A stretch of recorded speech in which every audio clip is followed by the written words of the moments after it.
우리 제네바 광장 자유시민 포럼 시작하도록 하겠습니다. 먼저 목사님부터 이렇게. 예, 저는 비전문가 대표 이동규 목사입니다. 예, 다 주소 들은 소리고요.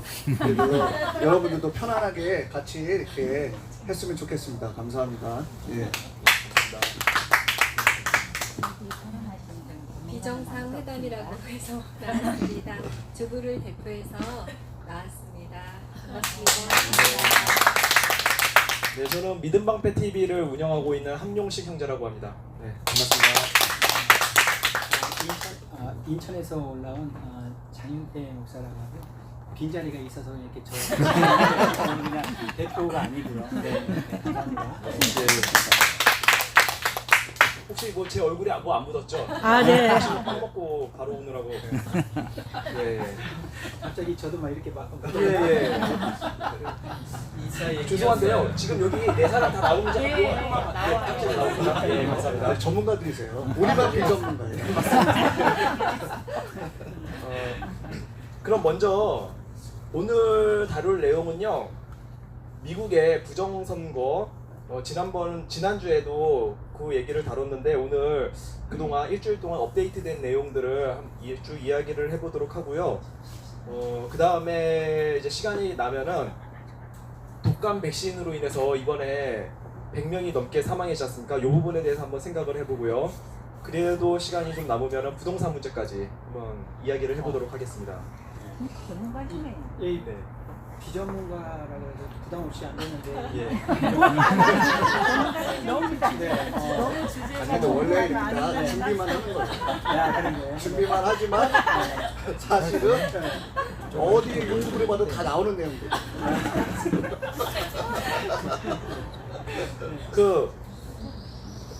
언제든지 궁금하신 거 있으면은 언제든지 손을 들고 말씀하셔도 되고요. 발언할 수도 예, 그리고 앞에 나와서 발언하셔도 되고 앉은 자리에서 하시고 싶은 말씀이 있으면 언제든지 손을 들고 말씀하시면 됩니다. 아, 주제하고 상관없는 얘기해도 돼요? 예, 괜찮습니다. 괜찮습니다. 그냥 여기 시장이라고 생각하고 그냥 왔다 갔다 하시면서 아무 말씀이나 하시면 됩니다. 예. 원래 열린 포럼이 제네바 광장이 원래 시장이에요. 예, 맞습니다. 사람들이 모여가지고 자기 그냥 하고 싶은 말 그냥 지나다니면서 막 하고 그러는 거예요. 술 먹은 사람도 와서 막 짓거리를 하고 그러는 거예요. 예. 그러면요, 부정선거, 지금 미국의 부정선거에 대해서 한번 얘기를 해봐야 되는데 어제 미국의 언론들이 조지아주에서 바이든이 승리했다고 일제히 발표를 했습니다. 네.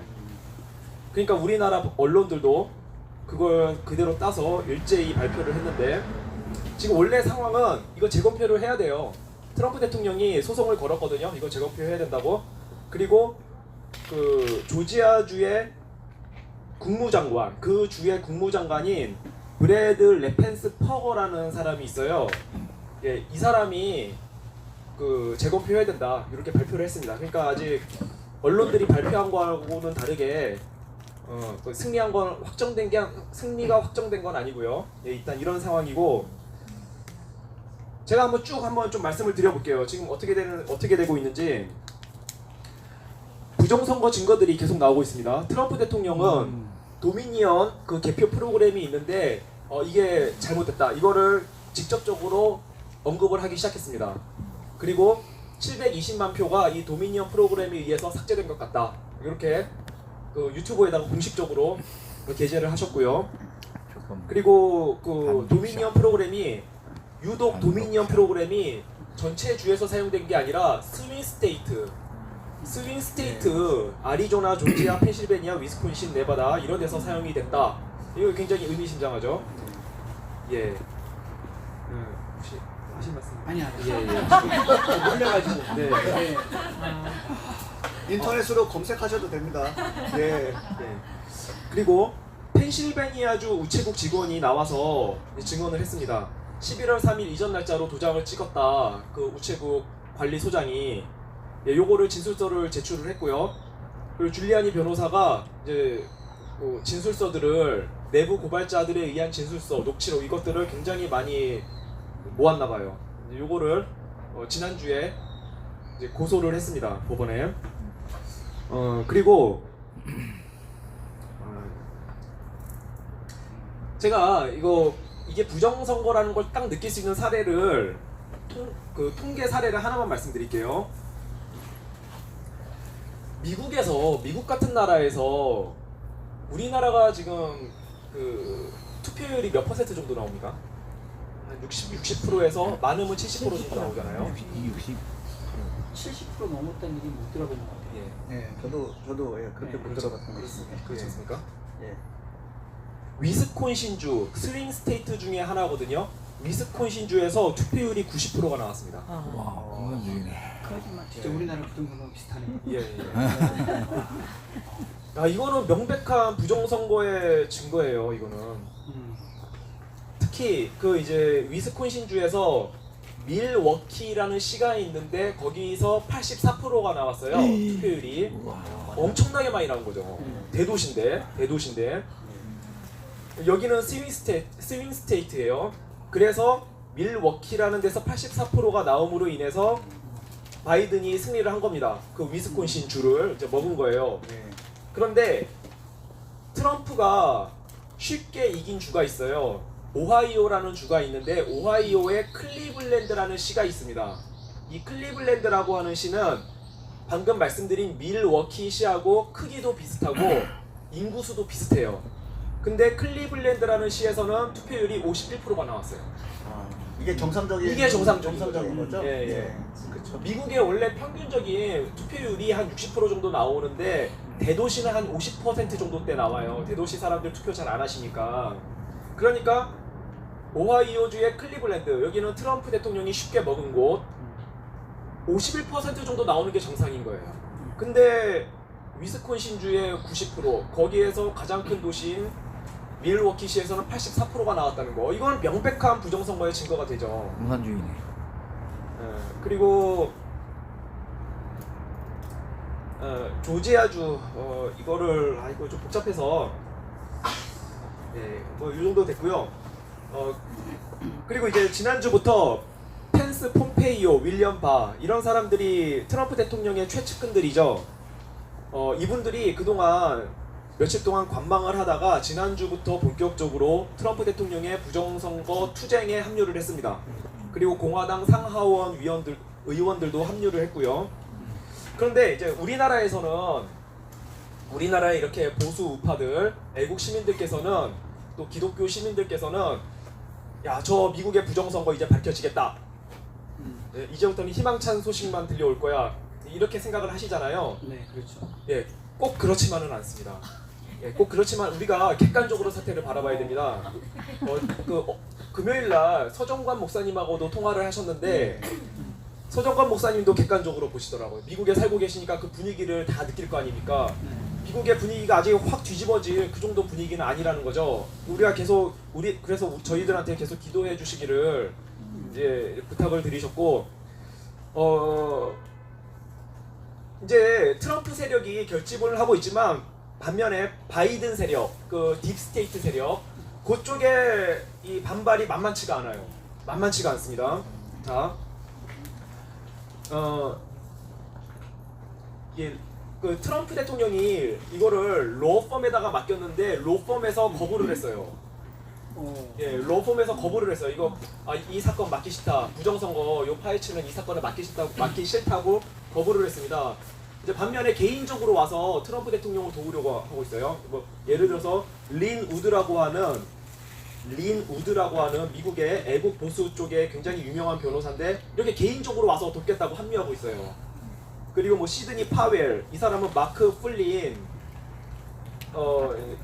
이전에 그 안보 보좌관이었죠. 플린 보좌관. 그 사람을 변호했던 사람인데 이렇게 개인적으로 와서 합류하고 있는 이런 상황이에요. 그리고 그 펜실베니아의 연방 항소법원이라고 있는데 거기서도 그 트럼프, 그러니까 이제 공화당 측에서 우편 투표 한 9천여 개가 11월 3일 이후에 도착했는데 이거를 개표하지 못하게 기각시켜 달라, 이렇게 항소법원에다가 이제 요청을 했는데 항소 법원에서 그거를 취소했습니다. 그러니까 이런 식으로 이 그 딥스테이트의 반발도 만만치 않다. 우리가 이거를 객관적으로 알고 계셔야 됩니다. 또 하나, 그리고 트럼프 대통령은 조지아주에서 여기 스윙 스테이트거든요. 이길 가능성이 높다고 트윗을 올렸어요. 트럼프 대통령이.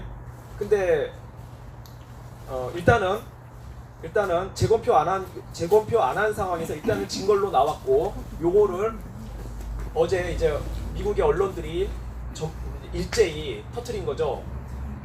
조지아주에서 바이든이 승리를 했다고. 요것도 사실 조금 안타까운 부분이에요. 트럼프 대통령은 이길 거라고 트윗을 올렸거든요. 한 15,000표에서 2만 표 정도 차이가 났었는데 이길 것 같다. 트럼프 대통령이 이렇게 올렸습니다. 근데 이제 어쨌든 결론은 진 걸로 나왔습니다. 그러니까 상황이 그렇게 쉽지만은 않다. 그러나 이제 트럼프 대통령 측근들이 힘을 합치기 시작을 했고, 공화당이 힘을 합치기 시작을 했고, 그리고 오늘 워싱턴 DC에서 100만 명 이상이 모였다 그러더라고요. 그 부정선거 규탄, 트럼프 대통령 지지하는 그런 집회를 열었다고 하는데, 아직 제가 그 내용을 자세하게 보지는 않았는데 100만 명 이상 많이 모였다 그러더라고요. 그래서 앞으로 어떻게 이게 전개될지는 우리가 계속 기도하면서 지켜봐야 될 것 같습니다. 근데 질문이라고 얘기하기 좀 뭐한데. 가까이. 네. 지금 미국 그 선거를 보면서 보니까 개가 투표했더라고요. 개가. 예. 개가 투표했다 그러니까 그 개가 얼마나 웃기겠어요. 네? 개가 웃긴 세상이 된 거잖아요. 근데 사람들은 너무 진지한 거예요. 이게 지금 이게 무슨 거짓이냐, 이게 사실이다 이러면서 개도 웃는 세상에 진짜 개만도 못한 수준의 사람들이 된 것 같아요. 제가 봤을 때. 이게 지금 제가 받은 건데요. 이게 위스콘신 거기 이렇게 이제 투표잖아요, 이게. 네네. 트럼프 대통령은 자연스럽게 넘어가잖아요. 예. 근데 이 바이든은 그 올라갔다가. 갑자기 일직선으로 쭉 올라가고 그리고 넘어가잖아, 이게. 네. 혹시 이 사진 보셨는지 모르겠어요. 그 한번 잠깐 가져가세요. 아니 이런 상황 이 사진인데, 자 보여드릴게요. 이거 저도 이제 그 이영경 목사님 말씀하신 대로 주워 들은 거고요. 어디서 이렇게 얻은 거잖아요, 이게 다. 이거 한번 찍어봐 주실까요, 이거? 이게 사실을 공유해야 돼요. 사실은 네. 정보라든가 이런 것들이 이제 공유를 해서 어떤 게 가짜 뉴스고 진짜 뉴스인지를 좀 가려낼 필요가 있습니다. 이게 옛날 같으면은 이제 메이저 언론사에서 떠드는 거는 우리가 다 진짜라고 믿었는데, 이제는 이걸 다 받아들일 수가 없어요. 걸러내야 돼요. 걸러서 어떤 게 진짜인지 가짜인지를 진짜 확인할 필요가 진짜 있습니다. 이제. 아니 우리가 언론은. 그냥 예. 상식적으로 생각해도 이건 아닌데 라고 하는 그 한두 가지도 아니고 여러 가지들을 언론이 이게 상식이고 이게 맞는 거야 라고 지금 이렇게 몰고 가고 있는 거잖아요. 예. 그러면 개들은 웃어요. 개들이 웃고 있어요 지금. 근데 사람들이 마스크 다 쓰면서 저게 맞는 거지 이러면서 따라가는 개보다 못한 지금 시대가 되는 부분이 너무 속상한 거예요.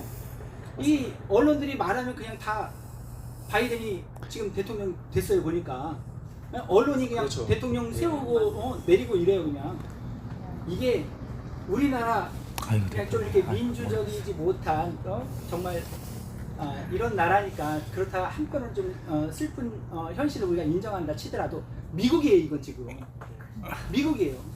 이게 민주주의의 대명사라고 할 수 있는 나라잖아요. 이게 지금 우리가 그냥 민주주의 그럼 미국 이렇게 그냥 답이 나오는 거잖아요.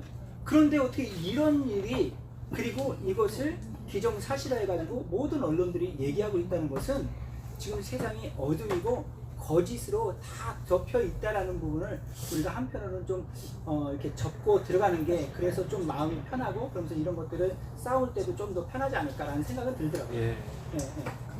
저도 한 가지 질문이 있는데요.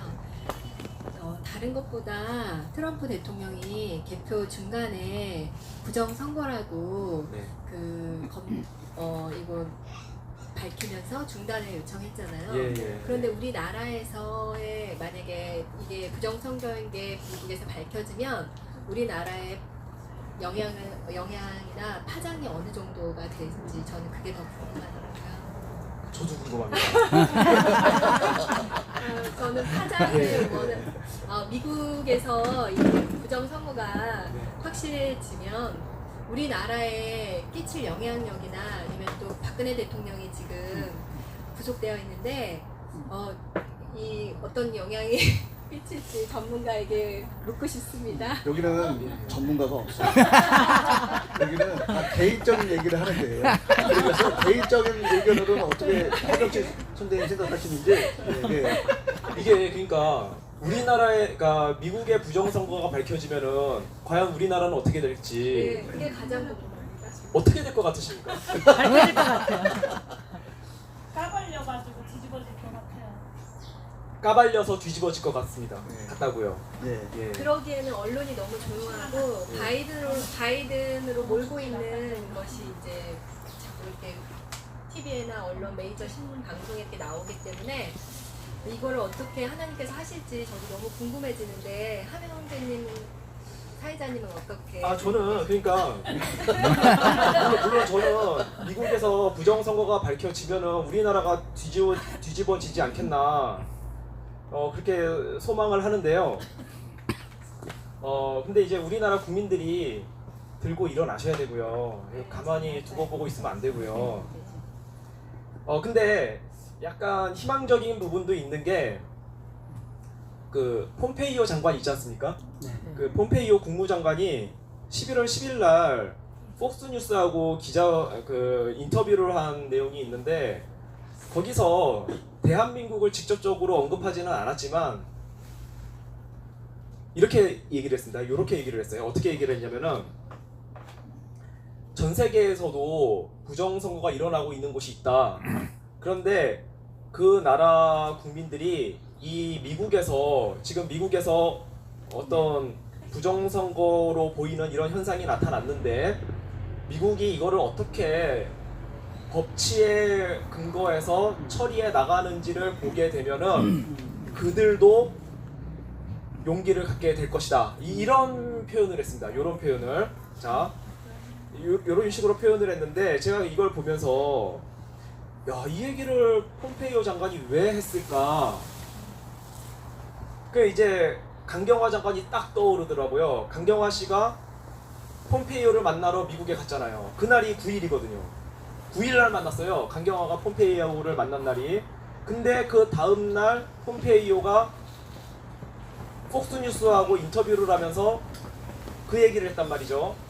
전 세계 어디에선가 부정선거가 일어난 곳이 있다면 그 나라 국민들이 미국의 상황을 보고 미국이 이 부정선거를 어떻게 처리하는지를 보고 용기를 갖게 될 것이다. 이거는 한국이라고 딱 지칭하지는 않았지만 한국을 마음에 염두에 두고 그런 얘기를 한 게 아닌가. 왜냐면 그 전날 강경화를 만났고 강경화가 왜 갔겠습니까 미국에? 바이든 만나라. 네? 네? 바이든 만나라. 바이든 만나러 간 걸로 이제 알고 계시잖아요. 근데 바이든도 물론 만났지만 폼페이오를 만나러 갔죠. 폼페이오도 만나러 갔죠. 대부분은 뭐 우리나라 언론들은 폼페이오 그리고 트럼프 대통령 만나서 뭐 승복하시라 뭐 이렇게 권유하러 갔다 이렇게 얘기하는데 그건 말도 안 되는 얘기고요. 제가 볼 때는 청와대에서 보낸 건데 강경화 씨를 청와대에서 보낸 건데 왜 보냈냐? 우리나라에서 부정선거가 일어났지 않습니까? 미국에서도 부정선거가 일어났잖아요. 동태를 좀 너가 가서 살펴봐라. 동태를 좀 살펴봐라. 네? 그 트럼프 대통령의 최측근이잖아요. 펜스, 폼페이오, 윌리엄 바 이런 사람들이 요 최고위층, 최측근을 만날 수 있는 사람이 그래도 강경화밖에 없거든요. 그 실력 없는 외무장관이지만 그래도 만날 수 있는 사람이 강경화밖에 없거든요. 그래서 너가 좀 가서 분위기 좀 살펴봐라. 쟤네들이 끝까지 싸울 분위기인지 아니면 바이든한테 곧 승복할 분위기인지 이거 한번 좀 보고 와라. 이렇게 해서 보낸 것 같아요. 그래서 이제 그날 점심 먹으면서 폼페이오하고 강경하고 뭐 좀 이런저런 얘기를 했겠죠. 그리고 다음날 폼페이오가 한국을 생각했는지 제가 뭐 정확하게 그 마음속에는 안 들어가 봤기 때문에 모르겠지만 아마도 부정선거가 크게 일어난 곳 아마도 한국을 염두해서 그런 얘기를 하지 않았을까. 그 나라 국민들은 예. 상당히 가장성 있는 그 추론이네요.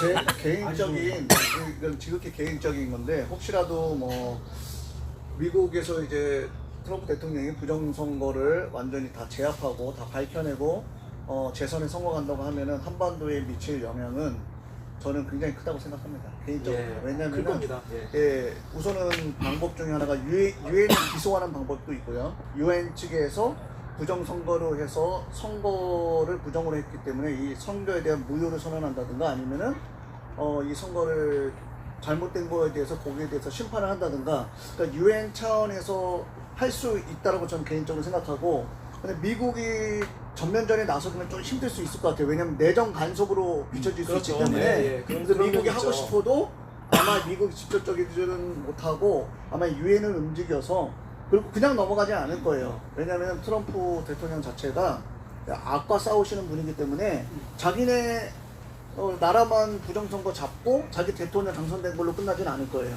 예, 그리고 이미 3달 전에 민경욱 의원이 이미 미국에 갔잖아요. 그래서 한국에 이루어지는 부정선거에 대해서 이미 브리핑을 다 했을 거예요. 백악관에다가. 그래서 거기에 대해서 이미 사전에 이런 정보를 듣고 어떻게 부정선거가 한국에서 일어났는지에 대해서 듣고 이미 미국에서도 일어날 거라고 예측하고 다 대비를 해놓은 거거든요, 사실은.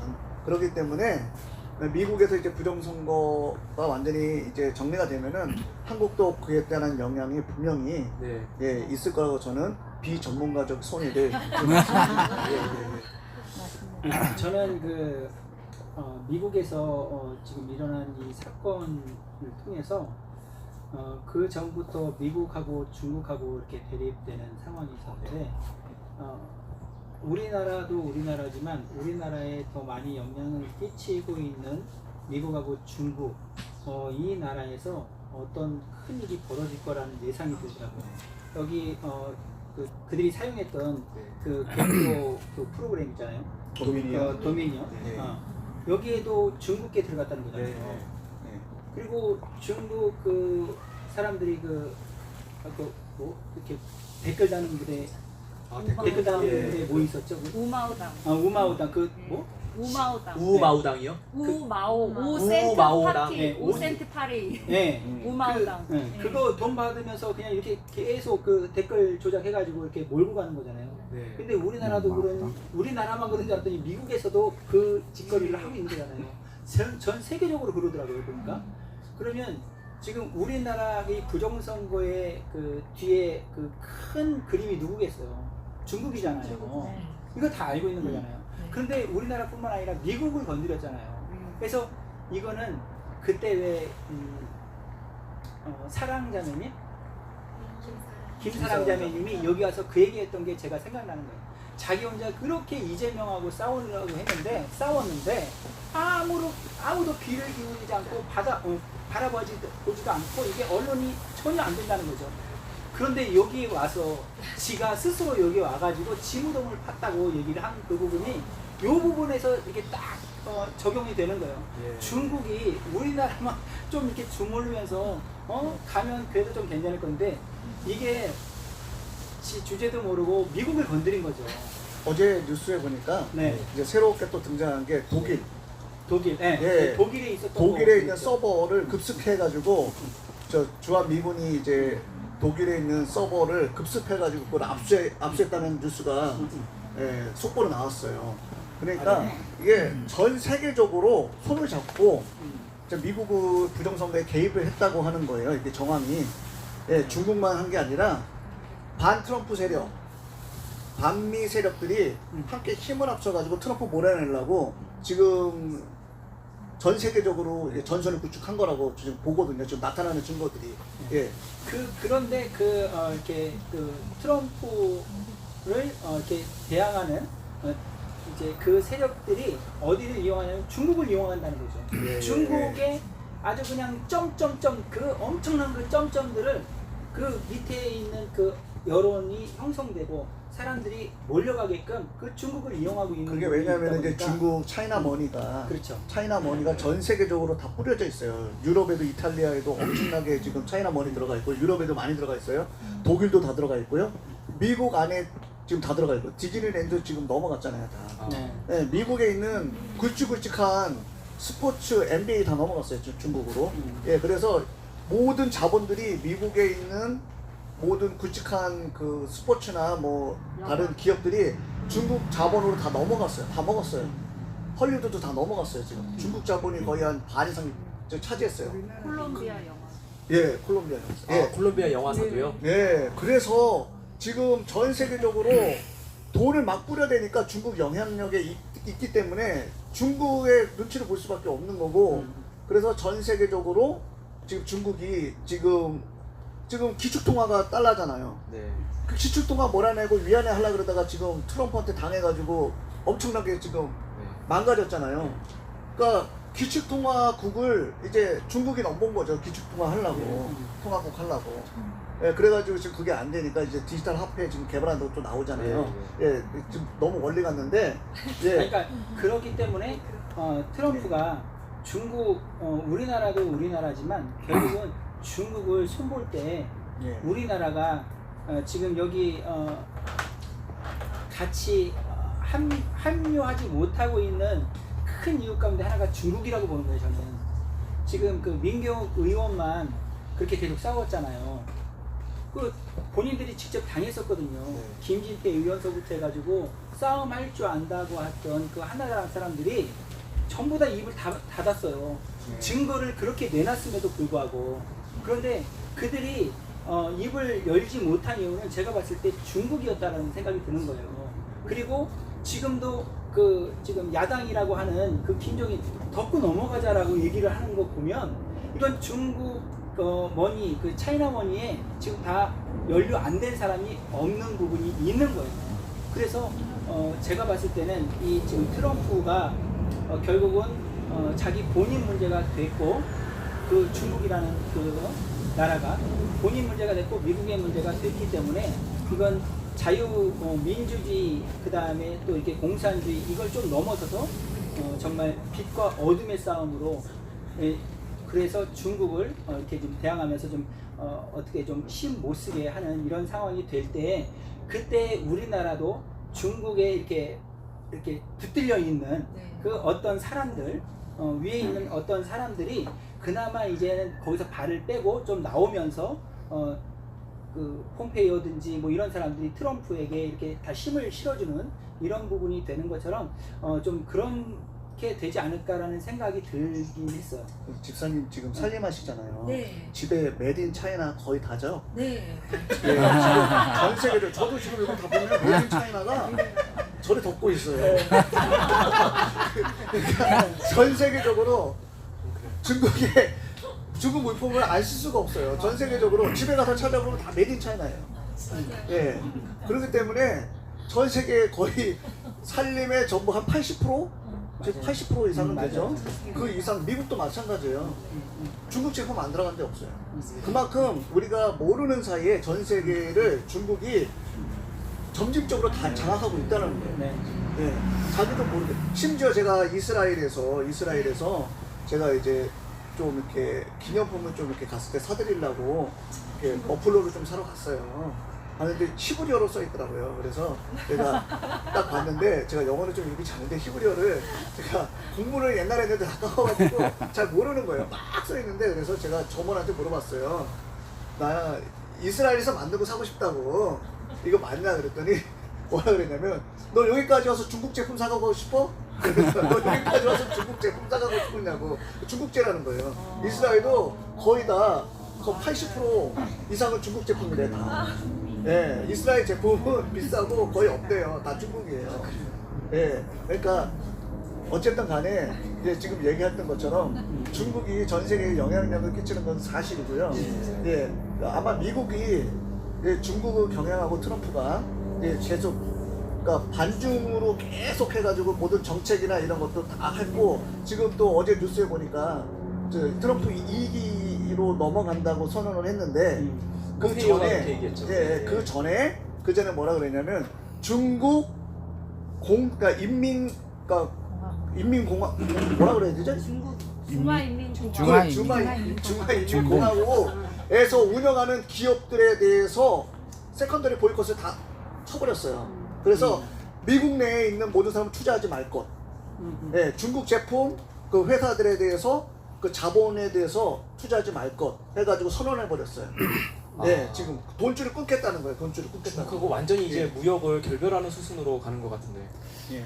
근데 하긴 그 북한하고 통일되려면은 반드시 중국의 공산당 정부가 무너지긴 해야 됩니다. 그러지 않으면은 북한하고 통일이 쉽지가. 그러니까 예상 의미가 있는 것 같아요. 이번에 부정선거가 벌어진 게 트럼프가 정말 열이 받으면은 이제 미국 공화당 그리고 미국 국민들이 정말 열이 받으면은 중국을 정말 손을 보겠다. 예, 이런 생각이 지금 계속 말씀 들으면서요. 네네. 예, 그런 생각이 올라오고. 용식 형님 그 네. 부정선거 증거들 나온 거 네. 예, 그거를 좀 몇 가지만 좀 이렇게 소개를 좀. 예, 그 아까 제가 말씀 안 드린 거 예. 하나 더 말씀드리자면요. 아 근데 제가 솔직하게 제가 이제 아까 이제 걔가 투표했다 이러고 있는데 제가 이거 좀 솔직하게 말씀드릴게요. 제가 물고 가서 투표했나요? 마이크로 칩으로 등록을 했다고 그러더라고요. 마이크로 칩으로. 자, 제가 마이크로칩으로 선진국이네요, 선진국. 그 제 성격 중에 제가 뭐 어떤 성격이냐면은 제가 팩트를 굉장히 중요시 여겨요. 팩트, 증거. 그래서 제가 이제 동영상 올린 것도 다 팩트에 근거하고 증거가 있는 것들만 제가 얘기를 해야 된다. 저는 항상 요런 생각을 갖고 있는데 그 제가 정확하게 객관적으로 말씀을 드리자면은 미국은 우리나라보다도 훨씬 부정선거가 오래됐고 그 역사가 깊습니다. 다만 이렇게 이번엔 너무나 대놓고 대규모로 조직적으로 벌어진 거지 미국에서는 오래전부터 부정선거가 있었어요. 마피아들이 특히 부정선거에 개입을 많이 했습니다. 마피아들이. 사실 저 누구죠? 존 F 케네디 대통령도 마피아가 당선시켜준 거예요. 그런데 그래서 총 맞아 죽은 거 이거 무슨 CIA나 국방부에서 총 쏴 죽인 게 아니고 관료들은요, 공무원들은 그런 거 할 엄두를 못 내요. 마피아한테 총 맞아 죽은 거예요. 왜요? 아 그거 얘기하기가 좀 너무 나중에 그러면 다음 주에 그거를 한번 준비를 해볼게요. 예, 그거 한번 제가 JFK 영화 나왔잖아요. 거기서는 뭐 CIA 국방부에서 암살했다 이런 식으로 아니야. 그거 아니고 존 F 케네디는요 정말 성경에 반하는 그런 정책을 많이 폈지 않습니까? 그러다가 마피아한테 총 맞아 죽은 거예요. 그 집안이 마피아하고 오랫동안 연루가 돼 있었습니다. 그 할아버지 때부터. 근데 어쨌든 그 미국은 부정선거의 역사가 깊어요. 그래서 그 죽은 사람을 대신해서 막 이제 부정투표하게 하고 뭐 애완용 강아지라든가 이 이름을 도용해 와서 막 하기도 하고 이런 일들이 비일비재했는데 근데 이번에는 대규모로 일어났다는 게 좀 차이가 있고요. 그 중요한 건 뭐냐면은 그 90% 위스콘신주에서 90%가 이거는 너무나 명백하지 않습니까? 이거 그리고 이제 그 우체국 직원이 이제 증언을 한 거 자기 우체국장이 다 가져와서 11월 3일 전 날짜로 이거 다 찍더라 이런 거 막 수만 장을 찍더라 이렇게 대규모로 벌어진 요런 증거가 중요해요. 요런 증거. 그래서 그 판세가 뒤집힐 수 있는 거. 바이든이 당선이 된 걸로 나왔는데 다 까보니까 이거 트럼프더라 사실 승자가. 요렇게 완전히 결과가 뒤바뀔 수 있는 이런 대규모의 증거가 중요하다. 네, 이런 게 있고요. 제가 이거 아까 부정선거 증거 사례 요거 하나만 더 말씀드리자면은 자 이런 게 있습니다. 조지아주에서 트럼프 대통령이 243만 표를 받았어요. 243만 2천 표를 받았고 상원의원, 그러니까 공화당 상원의원은 243만 3천 표를 받았습니다. 자, 다시 잘 들어보세요. 조지아주에서 여기 트럼프가 그러니까 스윙 스테이트인데 트럼프가 졌습니다. 여기서. 근데 트럼프 대통령이 243만 2천 표, 그리고 공화당 상원의원이 243만 3천 표. 표 차이가 많이 납니까? 적게 납니까? 적게 나. 적게 나죠. 818표 차이가 났어요. 당연하죠. 트럼프 대통령을 뽑은 사람이 당연히 공화당 상원의원을 뽑겠죠. 이게 정상이에요. 그렇죠? 비율이 같다는 거죠. 비율이 비슷하다는 거죠. 예. 그런데 바이든 똑같은 조지아주입니다. 똑같은 조지아주에서 바이든이 241만 4천 표를 받았고요. 민주당 상원의원이 231만 9천 표를 받았습니다. 차이가 9만 5,800표예요. 자, 무슨 뜻입니까? 바이든 대통령 이름만 찍고 민주당 상원 이름에는 표기를 안 했다는 거죠. 다운발레. 예, 이걸 다운밸럿이라고 그러거든요. 대통령 이름에만 투표를 하고 그 밑에 여러 다른 사람을 뽑는 란이 있어요. 상원의원, 하원의원, 뭐 검찰총장, 주지사, 뭐 보안관, 보안관까지 해서 여러 사람을 찍는 란이 있는데 바이든 대통령만 찍은 게 그렇게 많다는 거예요. 상하원은 표기를 할 새가 없는 거예요. 복잡해지니까. 이것도 부정선거를 아주 이거 정황적인 증거가 되는 거죠. 이게 부정선거의 가능성이 크다는. 자, 바이든이 쉽게 이긴 주가 있습니다. 와이오밍주. 여기는 바이든이 쉽게 이기는 원래 민주당 주예요. 여기서는 바이든이 73만 4천 표를 얻었고 민주당 상원 의원이 72만 7천 표를 얻었습니다. 그래서 이게 700표 차이. 다시요. 7천 표인가 보다 이게. 그래서 차이가 7,250표 차이가 났어요. 자, 원래 요 정도 차이 나는 게 정상이죠. 바이든이 73만 4천 표, 그리고 민주당 상원 의원이 72만 7천 표. 그래서 그 차이가 한 7천 표 정도 나는 거. 요 정도가 정상인 거예요. 요 정도. 그죠? 요거는 바이든이 쉽게 먹은 주예요. 와이오밍 주라고 하는데. 그런데 스윙 스테이트, 원래 트럼프가 이기기로 예측이 되던 스윙 스테이트 조지아주에서 방금 말씀드린 대로 9만 5천 표의 차이가 났다. 바이든을 뽑은 것과 그 민주당 상원 의원을 뽑은 그 표 차이가 9만 5천 표의 차이가 났다. 좀 복잡한데 하여튼 뭐 이런 거 중요해요. 그러면은 우리나라 부정선거도 네네. 어차피 전라도 지역은 네. 다 민주당 표니까 그렇죠. 거기서는 비율 자체가 비슷하죠. 비슷한 거고 네. 수도권이나 이게 우리나라도 스윙 네, 스테이트가 네. 있잖아요. 예. 우리나라 거기에서는 비율이 3대 6, 3대 6 이렇게 계속 이렇게 나온 거죠. 63대 36. 네, 64대 36. 예. 이렇게 비율이 일정하게 계속 이렇게 나온 거잖아요. 예. 그것도 어차피 그쪽 되는 거는 예. 신경 안 썼으니까. 예, 그것도 명확한 증거가 되죠, 사실. 예. 그러니까 이렇게 비교해 보면은 네. 그러니까 어떻게 보면 한국에서 부정선거를 시험 운행을 하고 이게 먹히니까 미국을 가져가 가지고 미국에서 한번 크게 한번 놀아본 거죠. 반을 예. 넓히면 예. 키운 거죠. 그러니까 이게 그러니까 부정이라고 하는 것 자체가 그러니까 미국 자체는 한국보다 부정 저지르기가 더 쉬운 시스템이거든요. 네, 예, 맞습니다. 땅덩어리도 워낙 크고 인구도 워낙 많고 우리나라처럼 주민등록 제도가 잘 돼 있어가지고 사람들이 일일이 다 이렇게 케어할 수 있는 나라가 별로 없어요. 미국 같은 경우는 굉장히 크기 때문에 이 사람 여기서 2주에 살다가 그냥 저쪽 주에 가가지고 투표하고 또 이렇게 할 수가 있거든요. 일일이 다 할 수가 없으니까. 그러니까 너무나도 부정을 저지르기 좋은 환경 속에 있기 때문에 예, 그런 부정을 저질렀다고 생각을 해요. 이거 여러분이요, 요거 이렇게 적어 가셔가지고요, 아시는 친구분들 있으면은, 야, 미국이 보통 투표율이 60% 많아야 70% 나오는 나라인데 위스콘신주에서 90% 투표율 나왔다는 거, 이거 너 이해가 되니? 이렇게 한마디씩 한번 해봐 주세요. 이거 정말 이상한 거잖아요. 제 생각에는 못 90%가 지금 90%가 네. 투표를 했다고 하는데 미국에서는 돈을 준다 그래도 90%까지 맞아요. 안 나가요. 돈 준다 해도 안 네, 돼요. 돈 준다 그래도 안 가요. 미국에서는 굉장히 개인적인 삶이고 그 관심 없는 사람도 굉장히 많고 그다음에 그렇죠. 노약자들도 있고 막 그렇기 때문에 이게 우리나라처럼 뭐 이렇게 가가지고 뭐 꼭 해야 된다 그런 게 없어요. 금덩어리 준다 그래도 안 갈 거예요. 90%까지 모이기 그 힘들 거예요. 정도까지요? 네, 그러니까 덩어리. 금은 안 줘봤지만 아마 그럴 것 같아요. 왜냐면 90%까지 채우기가 쉽지 않은 나라예요. 그만큼 힘들다는 거잖아요. 힘들죠. 개인주의적. 네, 힘들어요. 그러니까 시간이 많은 개나 할 수 있는 거예요. 그래서 힘들어요. 제가 또 이제 드는 생각이 뭐냐면요, 사실은 우리가 객관적으로 봤을 때 우리가 트럼프 대통령을 지지하는 이유는 트럼프 대통령이 미국 사회를 타락해서 좌성향 사회주의 그리고 동성애 친화적인 뭐 이제 자꾸 그런 쪽으로 가려는 미국을 딱 수습시켰잖아요. 그렇죠. 네.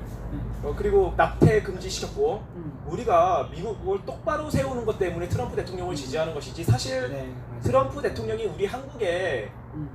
개인적으로 이렇게 이익을 주거나 그러진 않아요. 한국에 이익을 주기 때문에 트럼프 대통령을 지지하는 게 아닙니다. 자, 우리가 이거 객관적으로 봐야 되는데, 자, 그래서 제가 드는- 저거요. 일각에서는 네. 지금 이제 이 정권 때문에 네. 만일 이제 트럼프 대통령이 당선이 확실되면은 네. 우리 대한민국을 이제 버리고 네. 버릴 것이다. 예. 그래서 바이든이 뭐 당선이 되면 네. 우리나라 입장에서는 더 나을 수도 있다라는 말이 있거든요. 예, 거기에 예. 대해서는 어떻게 생각해요? 좋은 질문입니다. 예. 거기에 대해서는 어떻게 아, 하시나요? 예, 제가 뭐 어떻게 먼저 한번 말씀해 보시겠습니까? 아니면은 잠깐 돌아가면서 이렇게 한마디씩 네. 비전문가들 입장에서 네, 그 서정관 목사님하고 잠깐 이렇게 인터뷰할 때도 그 부분 제가 들었거든요. 근데 미국 현지에서도 사실은 이제 자기의 이권에 따라서 개인적인 가정적인 그 이권에 따라서 지금 그 이민 정책이 바이든이 더 유연하잖아요, 더 좋잖아요. 네, 그렇죠. 그렇기 때문에 바이든을 이렇게 지지하는 사람들이 의외로 한국 사람인데 많다는 거예요. 예, 그렇죠. 그런데 신앙을 가지고 있는 양심이 이렇게 좀 살아있는 사람들은 그래도 트럼프를 지지한다는 거예요. 예. 그렇죠. 예. 그렇게 자기 이권 따라서 이제 그 미국에 살고 있는 사람들조차도 이제 그러고 있는 상황이에요. 그러면 이제 우리나라는 바이든이냐 트럼프냐 이제 누가 되든지 상관없는데 우리나라한테 좀 이렇게 도움이 되고 우리나라한테 좀 이렇게 좋은 영향을 끼칠 수 있는 사람이면 좋은 거 아니냐 이렇게 이제 얘기는 할 수 있어요. 근데 제가 이제 아무래도 목사여서 그런지 모르지만 그래도 진실된 사람이 예?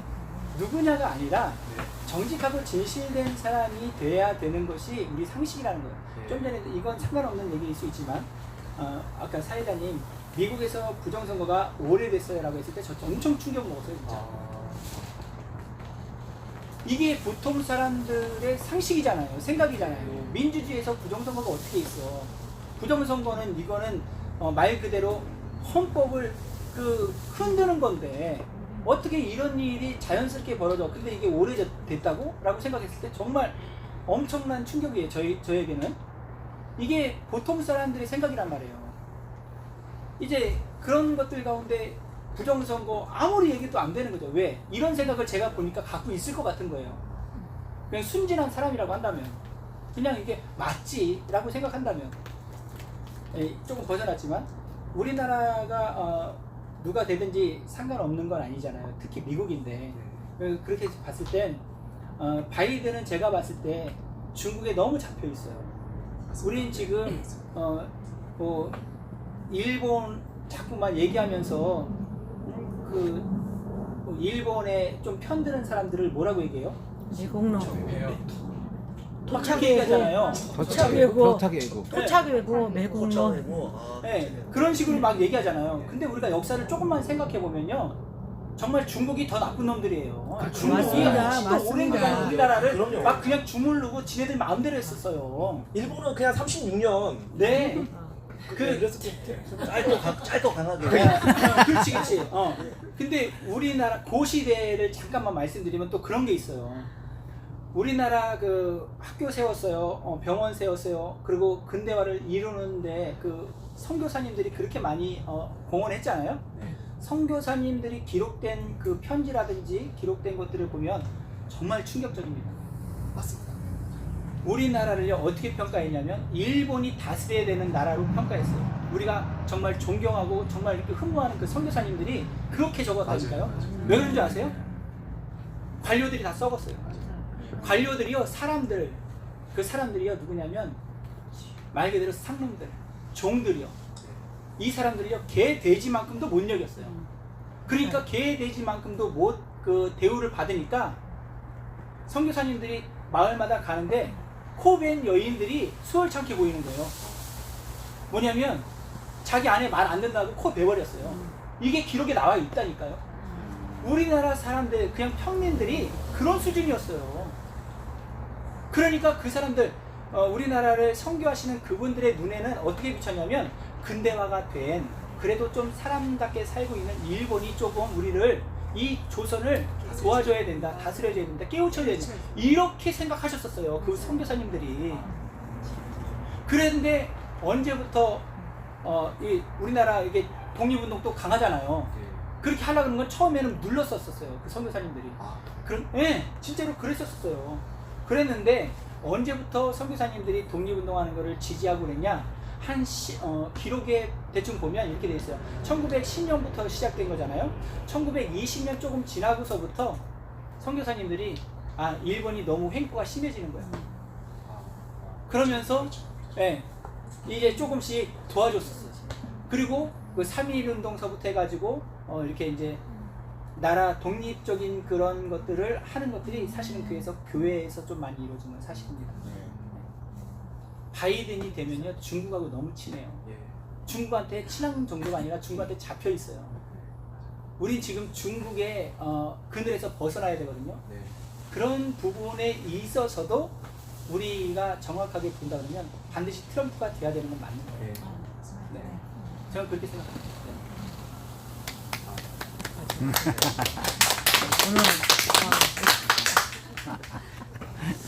저는 트럼프가 당선되면 한국을 버릴 것이냐. 제가 사실은 가졌던 생각이 객관적으로 봤을 때 트럼프가 지금까지 트럼프를 보면은 주한미군을 뺄 가능성이 굉장히 크다. 이거는 객관적인 사실이에요. 자, 트럼프가 주한미군을 왜 빼려고 하냐면요, 이거는 트럼프의 타고난 기질이에요. 자, 뭐냐면은 트럼프는 가식적인 거 되게 싫어하고요. 가식적인 사람, 문재인 같은 사람 되게 싫어해요. 근데 이제 김정은이하고 평화쇼 하려고 하니까 문재인을 이용하고만 있을 뿐이지, 문재인 같은 유형 되게 싫어합니다. 가식적인 사람 싫어하고 또 싫어하는 게 관료주의를 정말 싫어합니다. 자, 관료주의를 정말 싫어해요. 그러니까 트럼프가 아주 그냥 미치고 팔짝 뛰는 거, 뭘 미치고 팔짝 뛰냐면 FDA 식약청 FDA가 약을 하나 이거를 빨리 코로나 바이러스 때문에 빨리 승인을 해줘야 되는데 1년이 넘게 걸린다는 거예요. 트럼프가 막 열이 받아가지고 막 밀어붙여가지고 이거를 3주 안에 끝내버렸거든요. 그러니까 이게 트럼프의 성격이에요. 기업가 출신이라 가지고 관료주의 정말 싫어하고요. 아주 효율성을 최대한 추구하는 사람이라 이 말입니다, 트럼프가. 근데 트럼프가 딱 볼 때 한국을 딱 봤는데 한국 국민들이 전쟁을 안 하겠다 그랬거든요. 2017년도에 트럼프 대통령이 전쟁을 진짜 하려고 그랬는데, 그때 이거 트럼프가 직접 얘기했습니다, 밥 우드워드한테. 그때 한반도의 상황은 전쟁과 진짜 가까웠다. 여러분들이 상상하는 것보다 훨씬 가까웠다.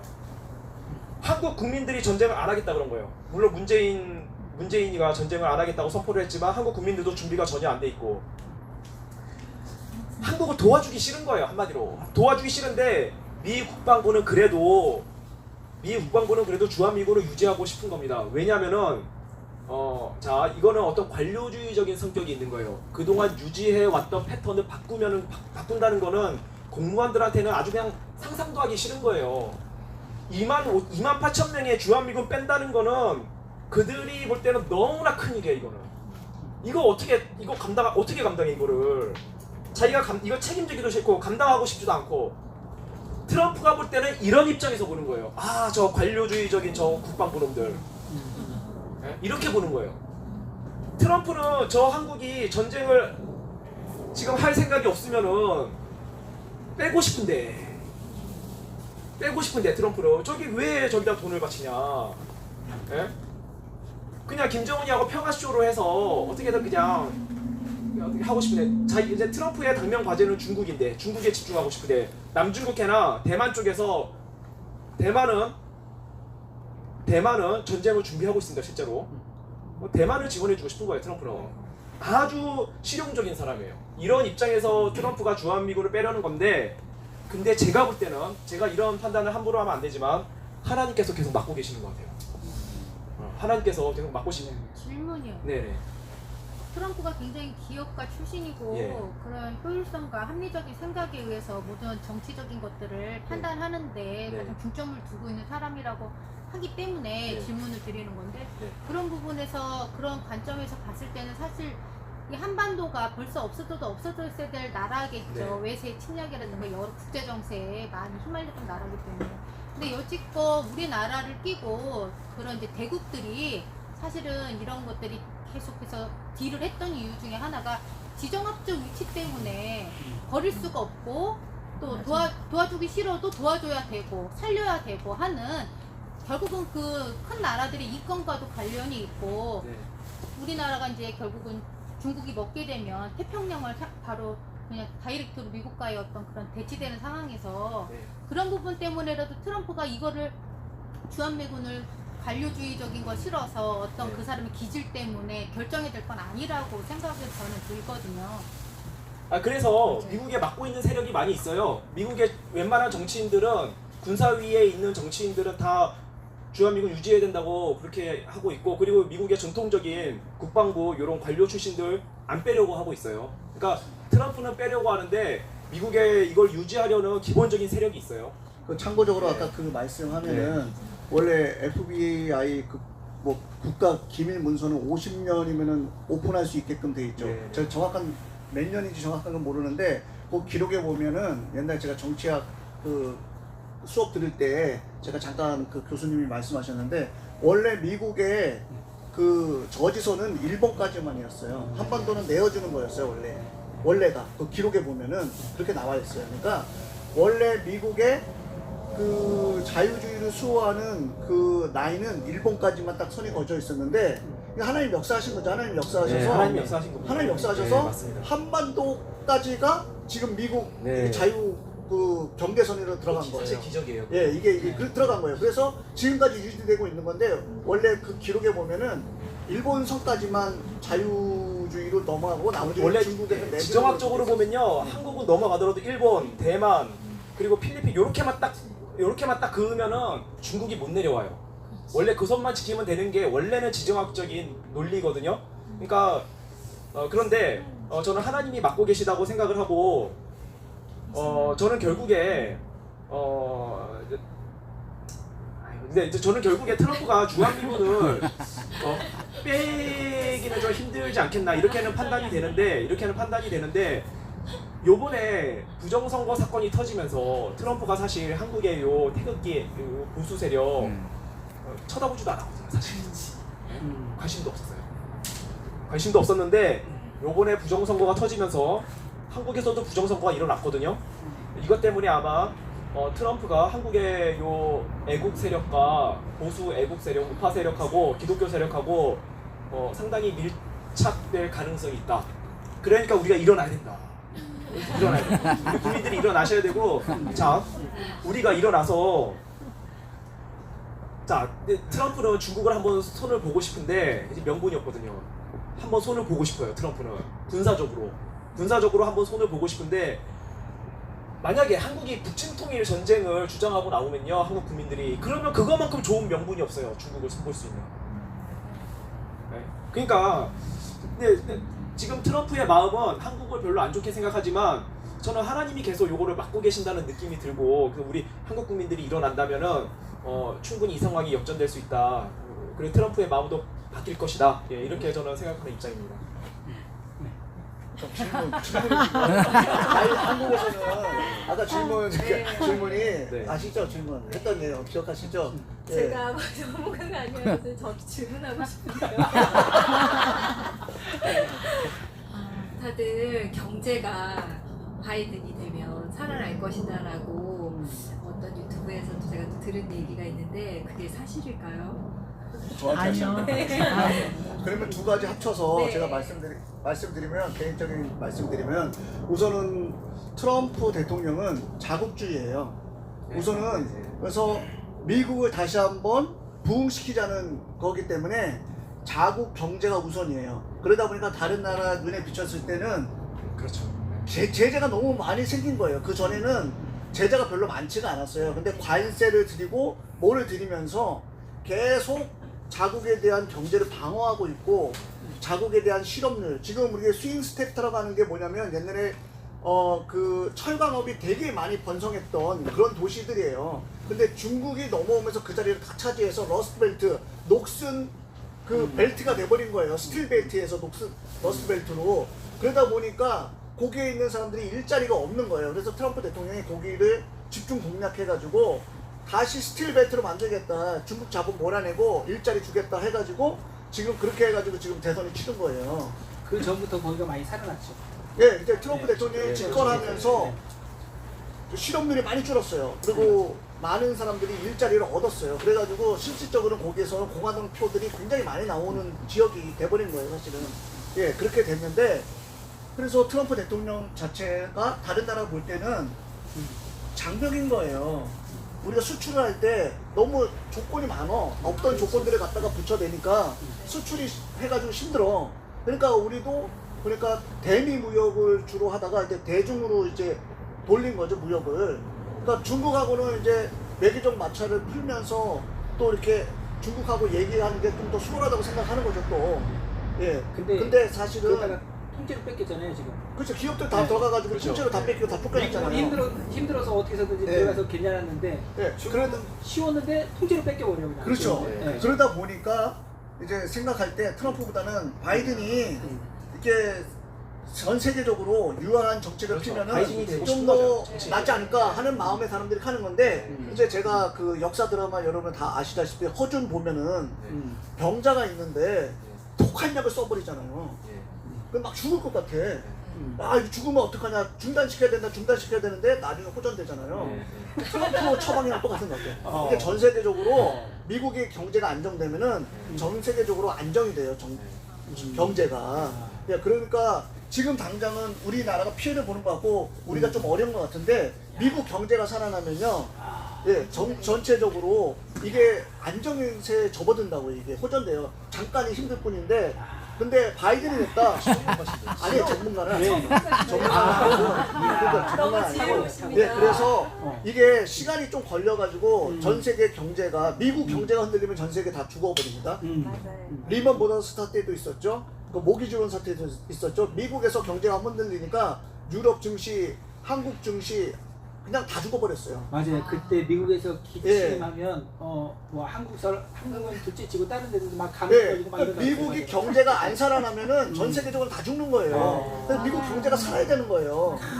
예, 전문가네요. 그렇기 때문에 트럼프가 돼서 미국 경제 살리고 그래서 트럼프도 얘기했잖아요.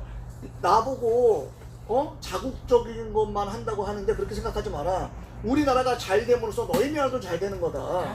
서로 윈윈 하자는 거예요. 그렇기 때문에 트럼프 대통령이 돼야 되는 거고. 아니 근데 솔직히 예. 말해서 그동안 전 세계가 중국을 중심으로 해서 전 세계가 미국을 많이 뜯어먹었어요. 네, 그건 사실이에요. 그건 그리고 사실이고. 지금 아까도 말씀하셨듯이 지금 미국이 어려운 상황에 중국이 치고 다 들어간 거예요. 네, 차이나 맞아요. 머리 다 뿌려댄 거예요. 네. 예, 그래가지고 미국이 한참 어려웠을 때 경제적으로 어렵고 힘들었을 때 차이나 머니가 전 세계적으로 다 들어가가지고 다 뿌려댄 거예요. 그렇다고 지금 우리 전 세계 경제가 좋아졌냐? 아니에요. 아니에요. 그렇기 때문에 저는 트럼프 대통령이 돼야지 우리나라한테도 전체적으로도 더 힘을 얻고 전 세계적으로도 경제가 안정되고 될 수 있다고 저는 개인적으로 생각합니다. 그래서 저는 트럼프 대통령이 돼야 된다고 생각합니다. 예. 그리고 이제 미국이 부유해지면은 그 부가 대부분 중산층 국민들에게 분배가 되거든요. 미국은 자유민주주의 시장경제 시스템이니까. 근데 중국이 부유해지면 그게 다 극소수의 공산당에게만 집중되는 거예요. 맞아요. 그게 큰. 네. 그러면서 세계적인 전체주의와 사회주의와는 더 강력해지고 맞아요. 중국 국민들은 계속 못 살게 되는데 위 그 몇몇 극소수 세력만 강해지니까 이게 아주 큰 패단이 있는 거죠. 그렇죠. 예, 어쨌든 간에 지금 여러 가지 미국만의 문제가 아닌 게 전 세계적인 문제인 게 미국이 어떻게 보면은 지금 전 세계의 중심축에 서 있거든요. 경제적인 것도 그렇고 정치적인 것도 그렇고 모든 것이 미국이 정말 한마디에 전 세계가 막 움직이고 할 수가 있는 역할을 하는 국가이기 때문에 우리가 주의 깊게 관심 있게 봐야 되는 거죠. 그래서 저희가 기도하는 거고 그래서 이제 저희가 이제 응원하는 거죠, 사실은요. 예. 필리핀 부정선거 일어났다고 우리가 막 이렇게 말하지 않잖아요. 베트남 부정선거 일어났다고 저희가 막 이렇게 하지는 않잖아요. 예. 그러니까 좀 우리 관심을 좀 가져야 되는 부분인 것 같아요. 아, 저도 한 마디. 네, 네. 아, 저는 트럼프 대통령이 꼭 되시길 저는 바라는 사람이고요. 네. 우리나라가 이제 앞에 그런데 미국이 잘 돼서 우리나라를 도와주고 뭐 이런 것도 있지만 미국이 트럼프 대통령이 돼서 꼭 우리나라를 꼭 어떻게 해결해 달라 막 이러는 것보다 네. 그것도 굉장히 중요하지만 네. 우리나라 국민 자체가 우리나라를 지켜야 됩니다. 그렇죠. 지켜야 되는데 네. 우리나라가 문제가 뭐냐면 조금 전에 그 목사님 목사님이 그런 말씀하실 줄 정말 몰랐습니다. 이게 뭐냐면 우리가 윤미향에 대해서 굉장히 많이 알잖아요. 네. 네. 윤미향의 그 단체가 정대협이에요. 그 정대협이 이름을 바꿔서 정혜연이라고 하거든요. 정혜연. 그 단체 좌파 단체가 10,000개가 넘는 좌파 단체예요. 거기서 10,000개가 넘는 좌파 단체에서 국가 정부의 돈을 다 받아 먹어요. 거기서 여성계 좌파 단체가 3,000개가 넘어요. 그래서 우파 여성이 뭐 박근혜 대통령이 있을 때도 침묵하고 자기네 좌파일 때는 막 때로 달려들어서 그러는 게 그래서 그런 거고요. 이게 우리가 좌파들한테 어느 한 부분만을 이렇게 장악당한 건 아니에요. 우리나라가 구석구석이 장악이 돼 있어요. 저는 이제 태극기 집회를 전 15년부터 제가 아스팔트 나왔지만 16년부터를 제가 했는데 제가 이 역사가 무너진 게 저는 가장 크다고 생각하고요. 역사를 바로잡아야지 우리 우파에게 큰 힘이 된다고 생각해서 저는 그 부분이 굉장히 중요하다고 생각하고요. 그리고 지식인들 그다음에 교육계에 있는 이런 분들이 너무 침묵하고 있어서 우리 역사가 이렇게 무너진 거고요. 이미 학자들이나 이런 분들은 거의 다 알고 계세요. 그런데 바른 말을 하면 때로 달려들어서 끌어내리니까 자기들이 살기 위해서 침묵하고 있는 거거든요. 그래서 일부 깨어있는 교수님들이나 이런 학자들이 이미 그런 역사 바로 세우기를 많이 하세요. 그 대표적인 게 이승만 학당이라든지 국사 교과서 이런 분들이 지금 하고 계시는데 제가 한 가지 더 얘기를 하면 예를 들어서 우리 위안부라면 다 끌려갔다고 생각하잖아요. 저도 그렇게 생각했어요. 최시라가 여명했는 데에서 막 끌려가서 학대하고 막 이렇게 얘기잖아요. 근데 그렇지 않아요. 끌려가지 않았어요. 다른 명에서 끌려갔다는 증거는 없어요. 그게 뭐였냐면 우리나라에 588 있잖아요. 그 사람들이 뭐 돈을 버는 여성이었잖아요. 우리 기생들 다 돈을 버는 여성이었어요. 아까 우리 조선시대 때 얘기했잖아요. 그때는 백정들이나 상것들은 사람 취급을 받지 못했어요.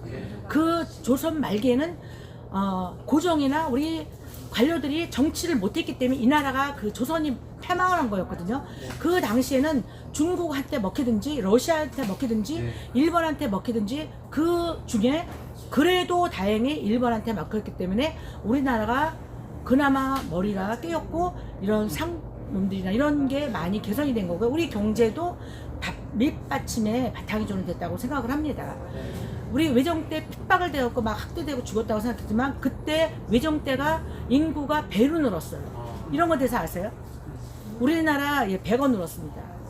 100원 늘었고요. 근데 좌파들이 토착하고 뭐 일본 압제 그거에만 계속 하잖아요.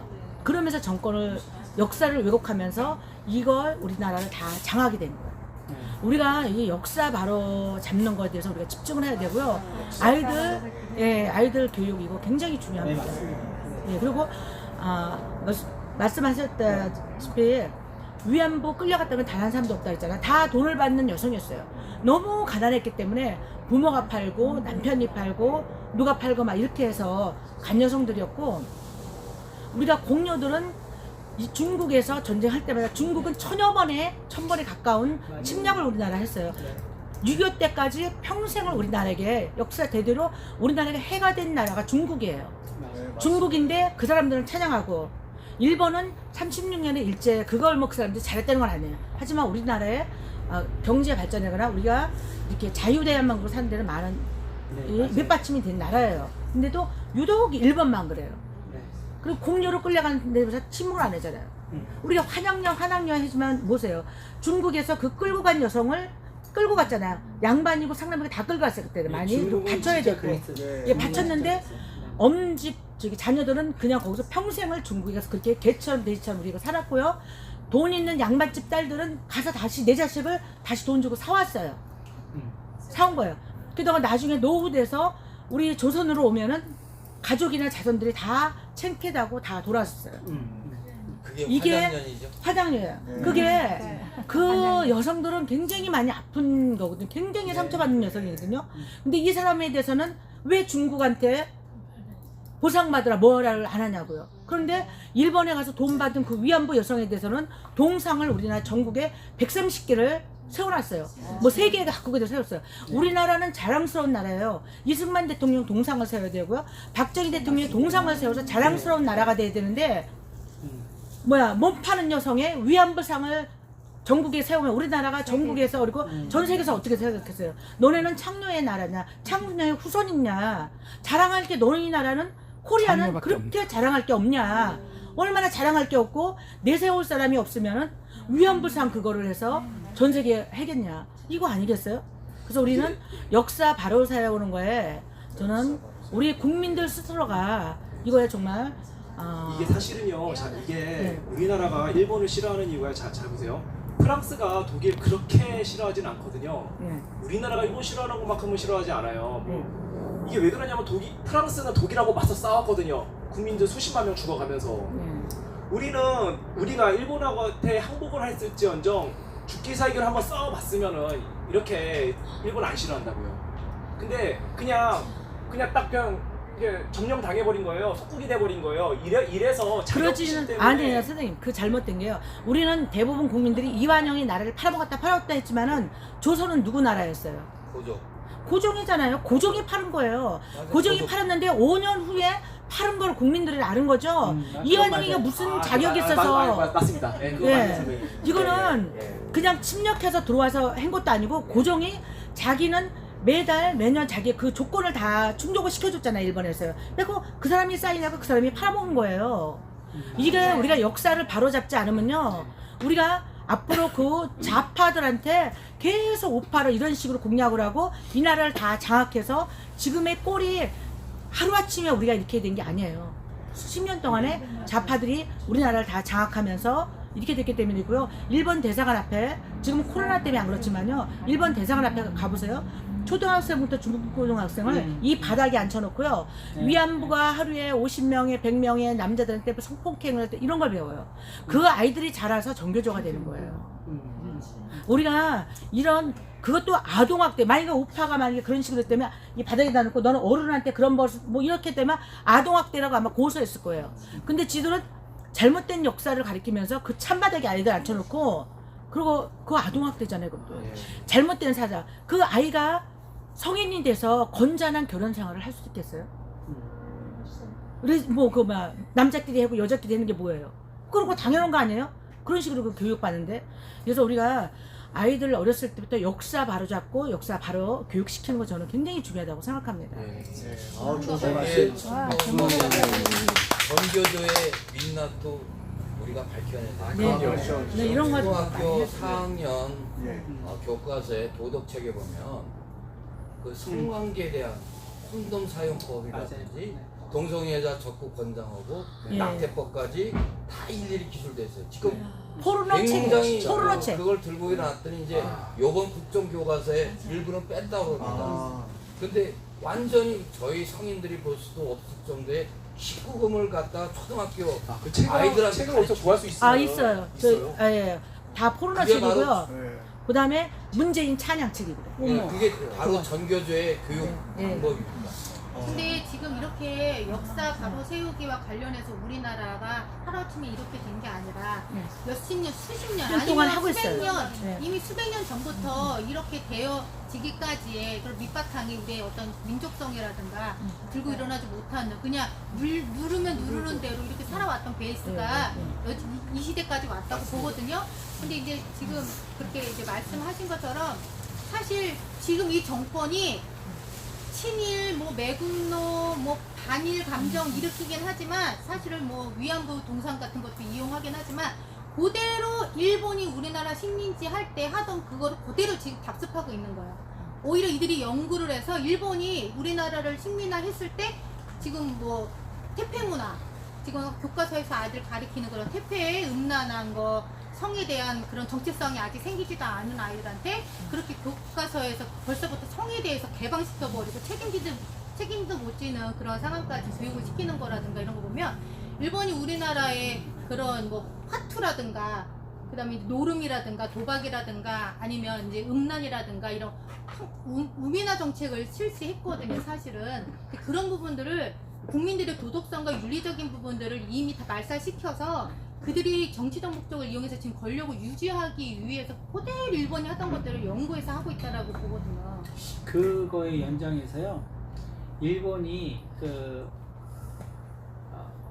기독교인들한테 혼났어요. 말 그대로 기독교인들 중심으로 그 이제 독립운동들이 이제 많이 일어나니까 그 3.1 운동 그 이후에 뭘 만들었냐면요. 한일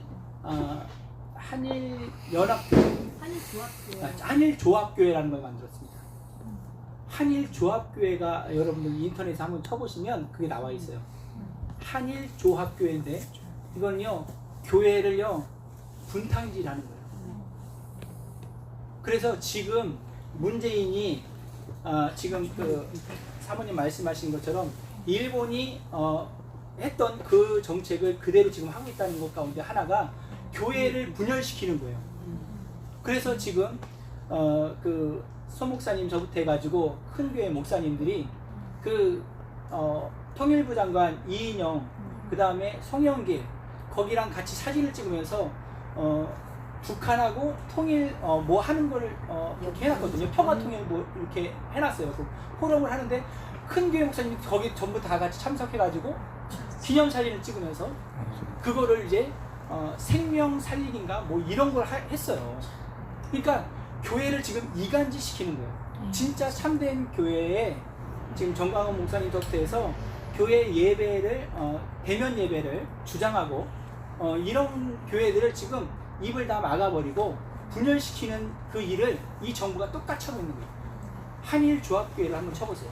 그 한일 조합교회가 무슨 역할을 했는지 진리를 왜곡하는 겁니다. 예, 지금 이제 계속 이어서 너무 감사합니다. 이렇게 여러 가지 의견을 주셔서 이렇게 풍성한 얘기거리가 돼서 너무 감사하고요. 이게 제네바 포럼이고 이게 대담이죠. 뭐 정해진 형식대로만 하면은 그게 뭐 앞에서 나와서 쇼하는 거잖아요. 그건 아니고 저희 이렇게 열린 공간이니까 누구든지 얼마든지 얘기할 수 있고요. 예, 지금 트럼프 대통령 자체가 굉장한 정말 크리스찬이에요. 정말 크리스찬이고 예배를 사모하시는 분이에요. 미국에도 지금 우리나라 이상으로 예배 탄압이 있어요. 미국에도 예배 탄압이 있고 예배를 못 드리게 하니까 길거리 나와서 예배 드리다 체포되는 동영상, 유튜브 동영상에 나오잖아요. 네. 예, 트럼프 대통령 얘기하잖아요. 당당하게 예배 드리고 당당하게 싸워라 얘기하거든요. 맞아요. 예. 네, 막 그때 저는 지지하고 그랬죠. 저는 트럼프 대통령 너무 정말 위대하고 부러워요. 우리 문재인은 왜 그럴까? 우리 문재인은 아니고 우리 문재인은 아니고 문재인은 왜 그럴까? 네? 문제가 많아서요. 네. 이름 때문에. 정말 너무 대조적인 모습을 보이는 거예요, 이게. 예. 미국은 그 기독교 헌법 정신에서 세워졌고 우리나라도 모르지만 기독교 헌법 정신에서 세워진 것도 우리나라도 똑같아요. 네, 그래서 제가 어디 예. 이렇게 받은 거예요. 받은 글에 이렇게 돼 있어요. 왜 우리가 트럼프 대통령 재선을 위해 물심양면으로 도와야 되는지 분명한 이유가 있습니다. 트럼프 대통령은요, 첫째, 대통령이 되자마자 오바마 백악관 홈페이지에 넣었던 동성애 조항을 삭제했어요. 두 번째, 오바마가 지원해오던 낙태 후원금을 다 끊어버렸어요. 세 번째, 그와 그 트럼프와 영부인은 백악관에 들어가기 전 모든 우상들을 다 제거했던 사람이에요. 그리고 네 번째, 국회 국무회의 할 때마다 기도하고 시작해요. 네, 이 트럼프 대통령은. 그리고 매주 수요일 백악관에서 행정부 관료들이 성경 공부를 하고 있다는 거예요. 와. 여섯 번째, 리버티 신학원 연설에서 두 가지 핵심적인 얘기들을 했는데 자신이 대통령으로 있는 한 목사님들이 마음껏 설교할 수 있는 약속을 했다는 거예요.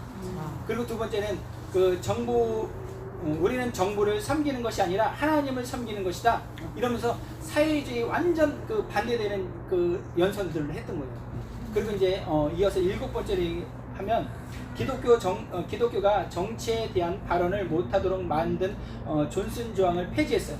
목사님들이 목사님들이나 기독교인들이 마음껏 정치 발언을 할 수 있도록 해놓은 거예요. 그리고 8번째, 예루살렘을 그 이스라엘의 예루살렘에다가 그 수도 저기 했죠. 그 대사관 옮겼죠. 대사관 옮겨놨죠. 9번째, 미국은 절대로 사회주의를 용납하지 않겠다고 천명했어요. 10번째, 공립학교에서 성경을 선택 과목으로 채택해 놓았어요. 아까 그 누구죠?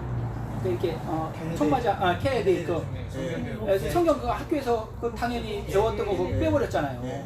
예. 그거 다시 트럼프 대통령이 살리고 있는 거예요. 예. 11번째, 어머니가 준 성경책을 소유하고 있고 자신은 기독교인이라고 천명했어요.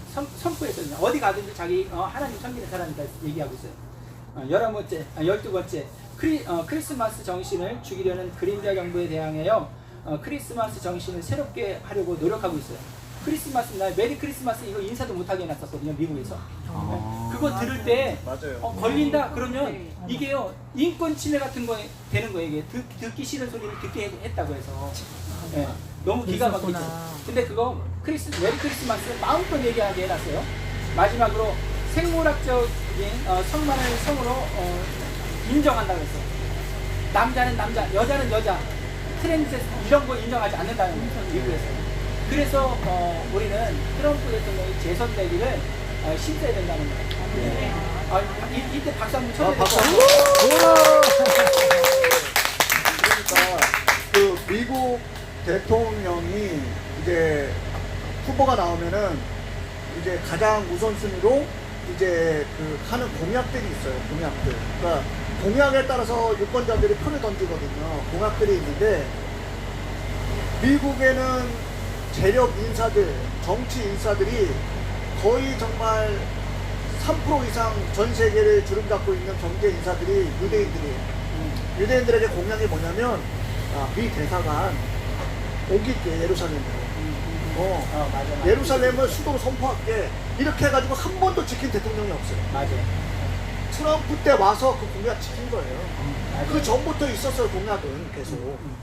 그랬다가 제가 그때 이제 그 당시 트럼프 대통령이 이스라엘 예루살렘으로 텔아비브에 있는 저기 대사관을 이스라엘 예루살렘으로 옮기겠다 선언했을 때 제가 그때 예루살렘에 있었거든요. 그때 전 세계 언론들이 팔레스타인에 어떤 폭동이 일어나지 않을까 해가지고 전 세계에 있는 뉴스 채널들이 다 왔어요. 다 와가지고 다마스크 게이트 앞에다 지휘치고 있었어요. 근데 황됐죠. 예, 그 광경을 제가 보고 저도 나갔어요. 다마스크 게이트 앞에서 도대체 어떤 일이 벌어질까. 그래가지고 수많은 전 세계 언론들이 와가지고 다마스크 게이트를 와가지고 새벽부터 시작해가지고 다 했는데 아무 폭도도 없고 아무 반응이 없는 거예요. 그러니까 뉴스거리가 없는 거예요. 뉴스를 찍어야 되는데 그러니까 뉴스거리를 찾아다니는데 폭동이 없는 거예요. 폭동이 나기를 원하는데 뉴스거리가 나야 되는데 너무 잠잠한 거예요. 그래가지고 그 팔레스타인 지역에 있는 그 나블루스나 아니면 베들레헴 그쪽에서 약간 소요가 약간 있어서 그거 찍고 가서 내보낸 거예요. 전 세계적으로 엄청 popular가지고 아무 그것도 없었어요, 사실. 예, 그러니까 트럼프 대통령이 그 위대하다고 하는 게 자기가 말한 거를 지키는 대통령이에요. 자기가 말하는 거 지키는 대통령이고, 그리고 정말 그 미국 자국민 입장에서는 경제 살린 대통령이고 일자리 주는 대통령이에요. 자국민 챙기는 대통령이에요. 바이든 같은 그런 사람하고는 상대가 안 되는 사람이에요. 그렇기 때문에 미국인들도 깨어있는 사람들은 안다는 거예요. 누가 좋은 대통령이고 누가 나쁜 대통령인지 자기네들에게 알기 때문에 그래서 지금 그렇게 움직인 거고요. 예, 그러면 이제 제가 지금 미 대선에 대해서는 잠깐 여기서 마무리를 하고요. 잠깐 우리 부동산 문제에 대해서 부동산 우리가 지금 왜냐면 이 땅에 우리가 지금 발을 딛고 사는데 이게 발 딛고 사는 게 다 부동산 문제예요, 사실은. 경제 문제예요. 근데 그 문제에 대해서 우리가 논하지 않을 수가 없어요. 네. 근데 제가 여기 있으면서 지금 얘기하면서 느낀 건 뭐냐면 사실은 바뀌었다는 생각이 들었어요. 어떤 게 바뀐 건가요? 우리가 그 전문가고 저쪽이 전문가고. 그렇죠. 원래 우리 마이크가 여기 있는 게 아니고 저쪽에 있어야 되는데 저희는 선언했잖아요. 비전문가라고. 전문가라고 이미 선언회에서 나왔기 때문에 지금 어쨌든 간에 지금 문재인 정부 들어서 부동산 그 정책이 23번인가 24번인가 23번 네 번이죠. 전부 다 실패를 했어요. 네. 예. 이거 기네스북에 올라가야 돼요. 예. 그러나 차라리 정책을 안 내놨으면 좋겠어요. 무정책. 예. 아니 정책이 있어서 우리가 살아온 건 아니거든요, 사실. 그러니까 지금 정책을 아예 안 내놨으면 좋겠고 혹시 정말 정책을 내놓는다고 하면 일선에 있는 진짜 전문가들한테 조언을 구해서 정치적인 색깔 없이 그렇게 내야지. 맞아요. 자꾸 뭐 국민을 원한다, 국민을 위한다 이렇게 하면서 정말 국민을 위하는 게 아니잖아요, 그게. 예, 그래서 지금 어떻게 주부님이시잖아요. 네. 여기 살아오면서 사실 피부적으로 느끼는 게 있을 거예요. 이 부동산 문제라든가 경제적인 문제. 그러니까 어떤 게 좀 이렇게 피부로 좀 느껴지는지 그걸 좀 한번 공감 가는 내용들을 한번 좀 나눴으면 좋겠습니다. 저는 세금 내는 게 너무 부담스러워요. 아, 세금. 네, 세금. 재산세가 갈수록 올라가고. 예. 그리고 또 한 가지는 제가 전세로 살고 있는데 내년 계약일이 너무 두렵습니다. 아, 네. 어떻게 또 집주인이 나가라 그럴까봐. 그렇죠. 네. 그래서 정말 서민을 위한 정책을 하는 건지 계속 저는 불안하거든요. 근데 저만 그럴까 싶어요. 네. 그리고 그 자녀 수당, 뭐 아동 수당, 그리고 재난지원금 준다고 다들 너무 좋아하시잖아요. 네. 그런데 부동산으로 이 세금을 더 걷어들여서 더 힘들게 한 경제를 우리의 그 서민의 경제를 더 힘들게 하는 게 아닌가 저는 늘 생각하고 있습니다. 예. 그 한명식 저기 선생님 저기 잠깐 나갔다 오셨는데 지금 부동산 정책이라든가 경제 문제에 대해서 이제 어떻게 생각하시는지 좀. 일단 제가 갑자기 배가 아파가지고 죄송합니다. 되게 내추럴한 방송. 이게 제가 1시간 정도 한번 끝까지 버티려고 그랬는데 아까 박사님하고 말씀드렸을 때 1시간 반 넘게 하실 것 같이 말씀하시더라고요. 그래서 제가 이거 안 되겠다 싶어서 그 이제 부동산이에요. 지금 부동산 문제 어디까지 얘기해요? 지금 막 하는 거예요. 지금 시작하는 거. 거예요. 부동산 문제에 대해서 지금 한명식 선생님 느끼시고 계시는 그런 의견을 좀 한번. 저는 사실 부동산 잘 몰라요. 제가 뭐 생활 전선에 아직 뛰고 있는 사람이 아니라서. 근데 요즘에 뭐 임대차 3법인가? 이게 엄청나게 문제가 되고 있다 그러더라고요. 이건 저기 선생님이 좀 많이 아실 것 같은데. 그래서 제가 알아보니까 제가 조금 이제 조사를 해보니까 원래 우리나라가 예전까지는 1989년도까지는 전세도 1년까지였대요, 계약이. 1년 계약이었대요. 근데 1989년도에 그때 2년으로 연장했다 그러더라고요. 맞습니까? 맞아요. 그러면서 그때 전세값이 24%가 폭등했대요. 그때도 상당히 문제가 됐대요. 근데 요번에 4년으로 올린 거죠. 그러니까 4년으로 올리면서 요번에 50%가 넘게 폭등이 됐거든요, 전세값이. 엄청나게 4년이 아니고 2년에 다시 그냥 연장으로. 그래서 지금 50몇 %가 폭등했다 그러더라고요. 그러니까 정부에서 전세값이 오를 거 알고 이렇게 한 거예요. 보니까. 그 이제 어떤 전문가 얘기 들어보니까 이거를 다 월세로 바꾸려고 국민들을 다 월세살이 하게 하려고 이렇게 했다고 하더라고요. 근데 그럼 왜 월세살이로 하게 하려느냐? 세금 걷기가 편하다는 거예요. 월세로 하면. 하여튼 저는 여기까지 이렇게 제가 좀 공부를 해왔는데 하여튼 저기 선생님이 할 말씀 좀 우리나라 부동산 문제에 대해서. 심각하죠. 많이 심각하고 물론 거기에 그 세금을 걷어들이는 것도 뭐 걔네들의 그 목표 하나도 있겠지만 뭐 증여세부터 시작해서 부동산 해가지고 많이 있지만 첫 번째로 제일 큰 문제가 되는 게 토지 공개전입니다. 토지 공개전. 그러니까 좌파스러운 생각들이죠. 아까 조금 얘기했지만 월세로 전환을 시킨다는 자체는 왜 그러냐면 조직이 와해입니다.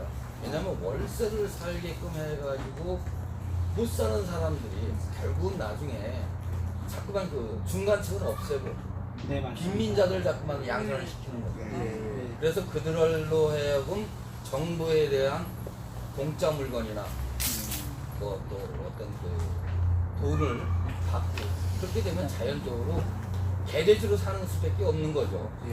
근데 거기에 제일 저는 주안점이 뭐냐면 토지 공개념. 토지 공개념. 예. 이거 토지 공개념은 지금 이 지구상에 별로 없어요. 아 그래요? 중국만 해도 이 정도는 아닙니다. 아. 토지 공개념법을 그대로 통과시킨다면 중국도 이 정도는 아닌데 이미 서울의 땅 200평을 살려고 해도 예. 마음대로 못 써요. 허가를 받아야 되죠. 예, 이제. 허가를 받아요. 허가 그 예전부터 그랬어요? 아니면 요번에 바뀐 거예요? 요번에 바뀐 바뀐 거예요? 요번에. 그러니까 지방자치제나 관할 구청이나 시에 허가 없이는 내가 돈을 예, 정말. 그다음에 이미 뭐 강남 3구라든지 가격이 많이 뛰었지만 어느 한 특정 부분을 내가 진짜 살려고 하더라도 자금 수립부터 시작해가지고 모든 거를 자금 계획 수립하는 것부터 전부 다 해가지고 모든 게 돼야만 신고를 해야만 지금 현재 이루어지고 있습니다. 이 진짜 사회주의로 가려고. 그러니까 이게 이게 사회주의. 이 제도가 없다고 하더라도 우리는 못 사지만 네. 정말 이 제도가 있어서 못 사는 거하고 없어서 못 사는 건 틀리거든요. 네. 그러면 예. 그러니까 결국은 얘네들은 뭐냐면 우리가 흔히 마크스레민주의하고는 틀려요. 예. 지금 새로 나온 그런 사회주의. 쉽게 얘기해서 친중 정치면서 예.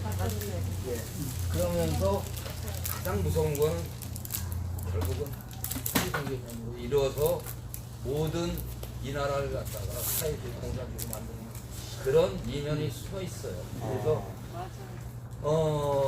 사실은 지금 현재 아스팔트 집회도 예.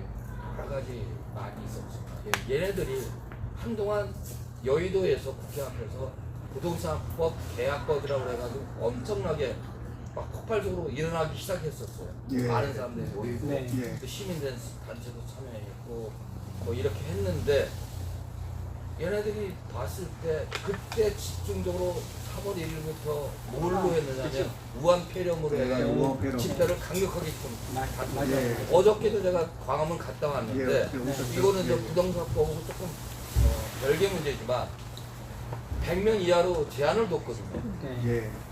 경찰관이 오죽 할 일이 있으면 그 안에 라인 안에 들어가 있는 걸 일일이 쓰고 다닙니다. 아. 그럼 99명, 100명 넘으면 13명 나오라고 집회 주최자기다 해가지고 민노총도 그랬습니까? 민노총도 이제 놔뒀어요. 지킨 지켰지만 34곳에서 34곳. 걔네들은 절대 관여를 안 했어요. 예. 우파 보수 단체만 다니면서 그걸 세고 체증하고 목소리 높이고 만약 그거를 안 지킨다 그럼 주최자한테 300만 원 벌금을 받게라고 이렇게 떠들고 다니거든요. 근데 이 부동산법은 그때 막 올랐어요. 아. 맞아요. 근데 얘네들이 그게 무서우니까 지금 광화문 집회도 지금 우파만 계속 가져오는 거는 무서워서 그러는 겁니다. 예. 네, 맞습니다. 근데 그걸 핑계를 개돼지 국민들한테 이런 표현해서 죄송합니다만 저는 과감히 이런 걸 모르고 사는 사람 국민들은 개돼지라고 똑같다고 생각하고 이들이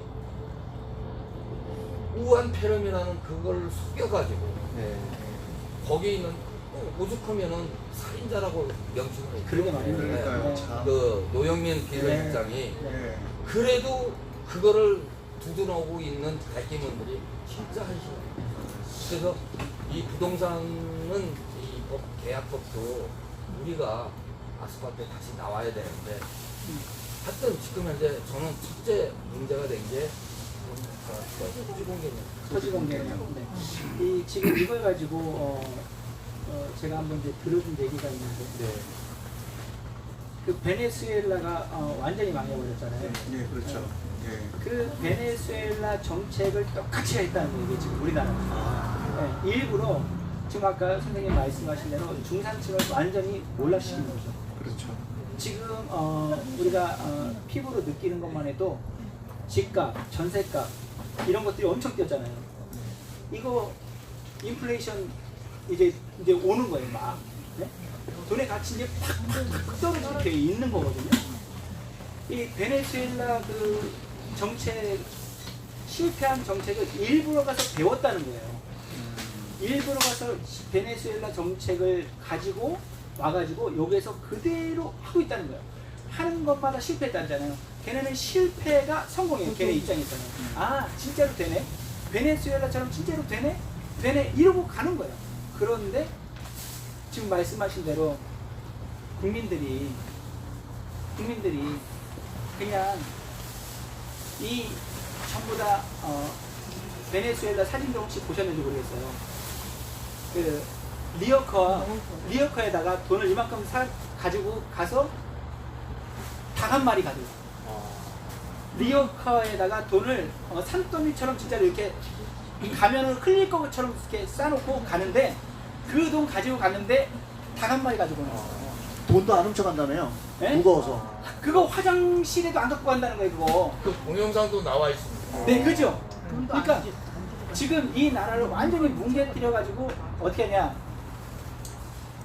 결국은 한 번도 경험하지 못한 문천지 만들겠다. 문천지. 그게 되게 심해서 돈을 안 세고 무게로 달아서 준다 그러거든요. 네, 맞아요. 세는 것도 힘드니까 너무 많으니까 무게로 달아서. 네. 네. 네, 그래서 이게 지금 부동산 정책 지금 잠깐 이렇게 건드리지만 이 부분은 진짜 제가 그 유튜브 어느 한 부분을 봤는데 그 이건희 회장이 이제 가셨잖아요. 네. 그래서 상속세를 내야 되는데 10조. 얼마요? 18조 나왔는데 10조를 세금으로 내는 거죠. 그죠. 18조가 이게 이제 받게 되는데 10조가 내야 되는 거죠. 10조 이거 어떻게 내요 이거. 그러니까 이게 다 문단 그래서 그냥 끝내버리는 거잖아요. 이거. 지금 자기네가 갖겠다는 거잖아요. 그러니까 지금 이런 것들을 보면서 우리는 좀 그렇다 치더라도 애들한테 진짜 소망이 없는 거예요. 청년애들이 다 공무원 시험 맞아요. 다 공무원 시험 다. 네. 나라에서 주는 거 아까 선생님 말씀하신 대로 나라에서 주는 그 배급 받아 먹게끔 교육시키고 훈련시키는 거예요. 이게 부동산 정책을 우리가 얘기하고 있지만 우리나라의 존폐를 지금 얘기하고 있다 얘기하는 거죠. 예. 네. 정확한 표현인 것 같아요. 네, 심각해요. 예, 진짜. 네. 그리고 지금 또 하나 정책이 하나 또 나왔죠. 공시시가를 현시가의 90%까지 맞추겠다. 네, 맞습니다. 그 무슨 얘기하는 거냐면 세금 증세시키겠다는 거예요. 그렇게 되면은 그렇죠. 예, 그 전에는 공시시가로 싸게 세금을 냈다가 공시시가를 현시가대로 90% 올린다고 하면은 집을 보유하고 있는 사람한테는 그렇지. 굉장히 부담스러워서 집을 맞아. 팔게끔 하는 거예요. 맞아. 그러니까 집을 없애버리겠다는 거예요. 살고 있는 서민들의 집을 팔게끔 해가지고 나라에서 다 통제하겠다는 거예요. 보유세를 이게 올리니까. 토지 공개념에 그게 완전히 그게 들어가는 거예요. 맞아요. 예. 토지는 나라 거고 그렇죠. 건물만 니네들이 알아서. 그러니까 지상권만 니네가 쓰고 토지는 나라에서 관리하겠다는 거죠. 지금 그렇게 하는 나라가 이제 전 세계적으로 이스라엘이 그렇게 하고 있고 중국은 그렇게 하고 있어요. 근데 중국은 이보다는 덜해요. 예, 중국은 들어야 맞아요. 중국은 그 50년마다 이렇게 계약을 이렇게 하잖아요. 예, 갱신은. 네, 근데 땅덩이가 넓어서 그런지 모르지만 그 사용료가 엄청 부담이 안 되는 거예요. 그냥 자국한테 이렇게 하는 거라면 그냥 우리나라 그 평민들 정도만 가면 땅 엄청나게 소유 50년 평생을 살다가 그냥 이렇게 마음껏 쓰다가 이렇게 올 수도 있는 상황이에요. 그러니까 사용료가 엄청 작아요. 네. 그러니까 쓰는데 부담이 없는 거죠. 중국은. 근데 이 문재인은 그냥 전부 다 뺏겠다는 거예요. 무조건 다 뺏겠다는 거예요. 그리고 땅만 뺏는 게 아니고 주머니도 탁탁 털겠다는 거예요. 네. 그걸 누구 보면 아냐면 조국, 그 다음에 윤미향 얘네들이요. 10,000원짜리, 1,000원짜리, 100원까지 받을 수 있는 것들은 다 챙겨가더라고요. 다 받아. 완전히 그지도 상그지가 이런 그지들이 없더라고요. 좋은 차 타고 다니고 막 이러지만 그 속에는 정말 그지도 상그지가 그런 그지가 없는 거예요. 맞아요. 네, 그런 개념 너무 품위가 없더라고요. 네. 진짜 이게 어차피 우리가 이 땅에 살아갈 때는 어차피 이게 부동산이 뗄 수 없는 정말 큰 이슈인데 이게 부동산 문제가. 그래서 의식주의 하나. 예, 그렇죠. 그리고 현실에 와닿는 거잖아요. 그렇죠. 예. 지금 부동산 문제가 사실은 피부로 와닿는 게 이제 금전적으로 예. 세금과 관련된 거라고 직격탄을 받고 있지만 이게 네. 지금 어디까지 연결이 되냐면 네. 헌법에 명시되어 있는 우리의 신체의 자유, 거주 이전의 자유라든가 이동의 자유를 제한을 하겠다는 맞습니다. 얘네들이 그런 밑바탕을 깔고 있다고 보거든요. 얼마 전에 강남에서 20몇 평 살고 있는 4인 가족이 30 몇 평대로 이사를 가려고 하는데 그걸 구청에 허락을 받아야 돼요. 네, 그러니까 네. 이사하는 것조차도 허가제가 됐기 때문에 주민들의 일거수 일투족을 다 통제 감시하겠다는 건데 이거는 마치 북한에서 출신 성분과 계급에 따라서 너는 거기에서, 평양에서 예. 거주해, 너는 지방 어디로 가. 네. 이런 결국은 네. 국민들이 누릴 수 있는 자유에 대한 어떤 헌법이 보장되어 있는 모든 것들 다 박탈하겠다는 것들이 다 내포되어 있고 이것이 결국은 저들이 원하는 건 부동산 악법과 관련돼서 어떤 뭐 금전적인 거 넘어서 공산주의, 사회주의화하고 국민들을 차츰차츰 길들여 가고 있는 그렇죠. 거라고 보거든요. 여기서 반발이 심하면 어느 정도 조금 조율해서 조금 수위를 낮추다가 어느 정도 따라오네 하면 급속도로 확 우리가 인지하지도 못하는 순간 우리가 먹혀 들어갈 수 있는 것들이라고 보거든요. 맞습니다. 집사님 또 예. 아니 이거랑 맞물려서 예, 예. 이제 저희 나라는 이제 우리가 집을 살 때 어디서 돈이 났냐 그거를 꼭 써야 되는 출처가 있어요. 작은 게 작은 게 그래서 저희도 집 살 때 어디서 돈 났는지를 꼭 써야 돼요. 그거를 부동산에다 제출을 해야 돼요. 예. 그리고 또 집을 팔 때 그 돈을 어디다 쓸 거냐고. 쓸 거는 앞으로 쓸 쓸 거도. 때 예, 쓸 그래요. 거. 네. 그래서 어쨌든 부동산이 허가가 안 나니까 이게 저는 공중파 뉴스에서도 나오더라고요. 그래서 한국 사람들은 돈이 있어도 집을 사기가 힘든데 중국 사람이 많이 산 사람은 42채까지 샀대요. 한국 집을. 맞아요, 저도 그렇게 보유를 했는데 지금 말하신 것처럼 점점 이게 문화적으로 사람들을 서서히 잠식하는 게 제가 유튜브에서 광고를 봤는데 너무나 잘생긴 남자애가 시골집을 너무 잘 꾸며놓고 우리는 이런 뭐 숲속에서 사는 거를 뭐 좋아하는 것처럼 그러니까 마치 무슨 시골 구석대기에서 사는 거를 너무나 미화한 그런 광고가 있는 거예요.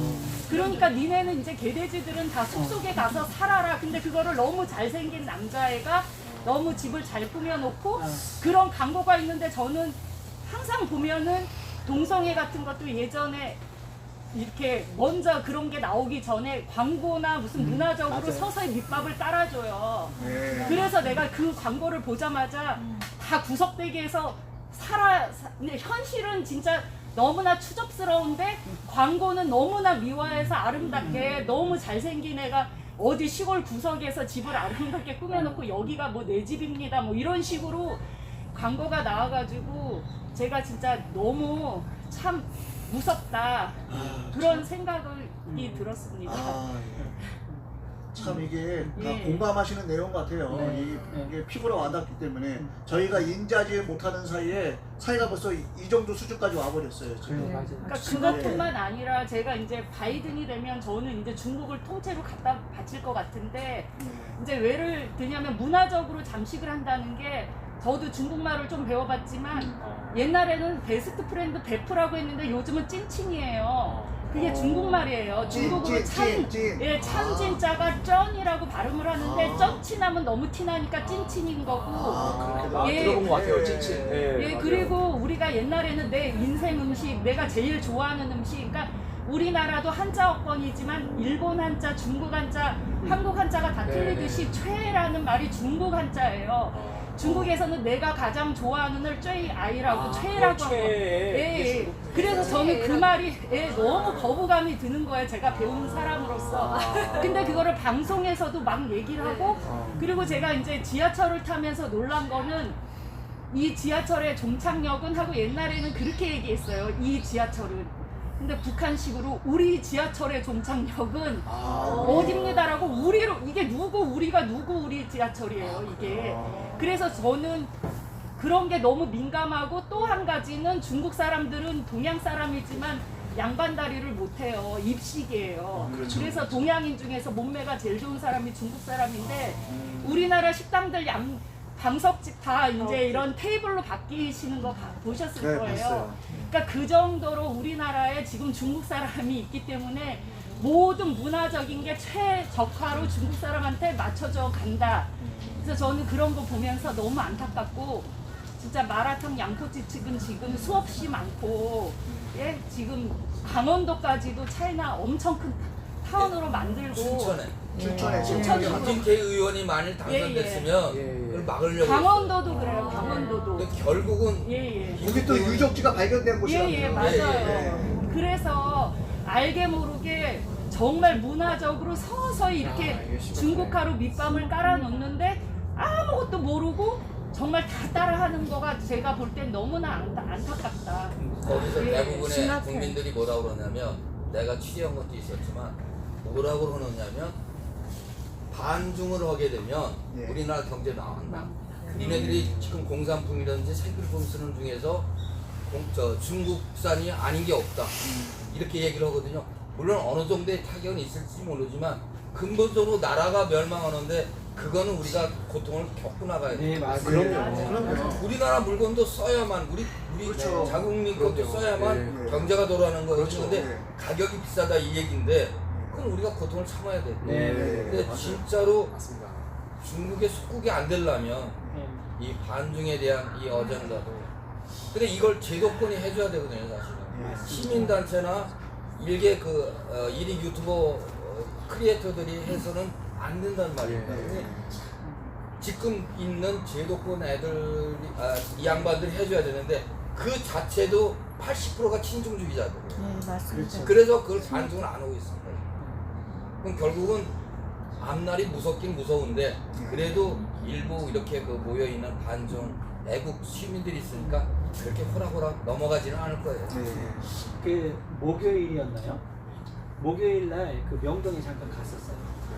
근데 제가 먹진 않고 사모님이 이렇게 먹었는데 명동에 이렇게 좀 유명한 게 뭐가 있어요? 칼국수. 명동 칼국수죠. 예. 명동 칼국수가 칼국수가 아닌 거예요. 아, 얘기 들어보니까 중국 사람들 입맛에 맞췄다는 거예요. 그게. 아니 제가 그 얘기를 듣고 너무 화가 그렇죠. 나더라고요. 명동의 중국 사람들 많죠. 명동 칼국수가 가서 드셨는데 우동 같다 그랬나요? 백짬뽕 같은 맛. 백짬뽕 같다는 거예요. 바뀌었죠. 중국 사람들 기름지고. 입맛에 맞췄다는 거예요 이게. 기름이 없는 제가 그 얘기를 듣고 너무 속상하기도 하고 화가 나가지고 칼국수 찾을 수도 아니 없고 지금 이렇게 사회가 돌아가는 현상을 보면은 중국화되고 있는 그 모습을 따라가고 있는 거죠 지금 현재요. 네, 네, 돼 있어요. 많이 장하게 돼 있어요. 예, 이거는 뭐 저기 내 비례는 아닙니다. 예, 광화문 사거리에 있는 그 이 가로등 있죠. 예, 예. 이거는 화웨이에서 지금 전부 다 갖다가 설치하고 개인식이 됩니다.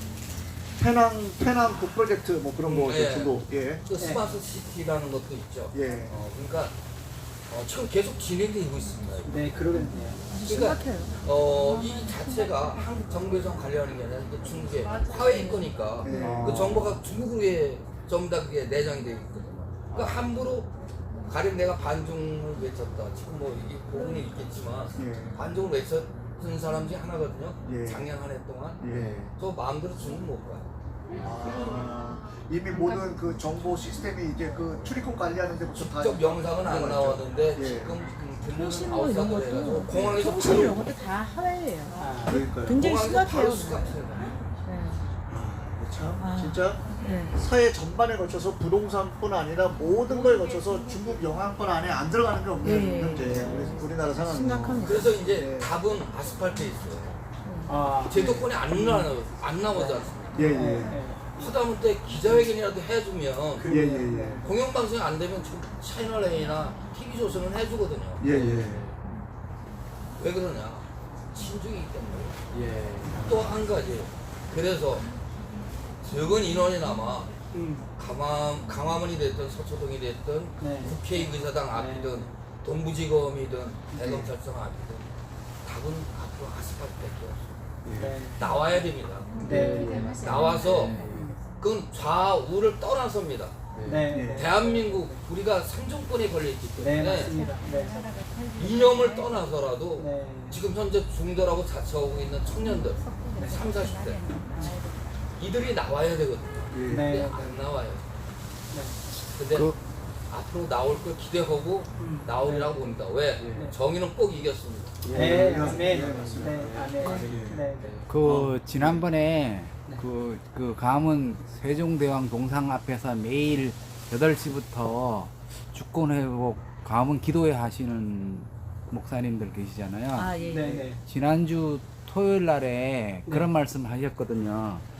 여기서 하는 기도회는 그러니까 11월 중순부터 가문 광장 여기를 공원화를 시키기 위해서 작업에 들어간다.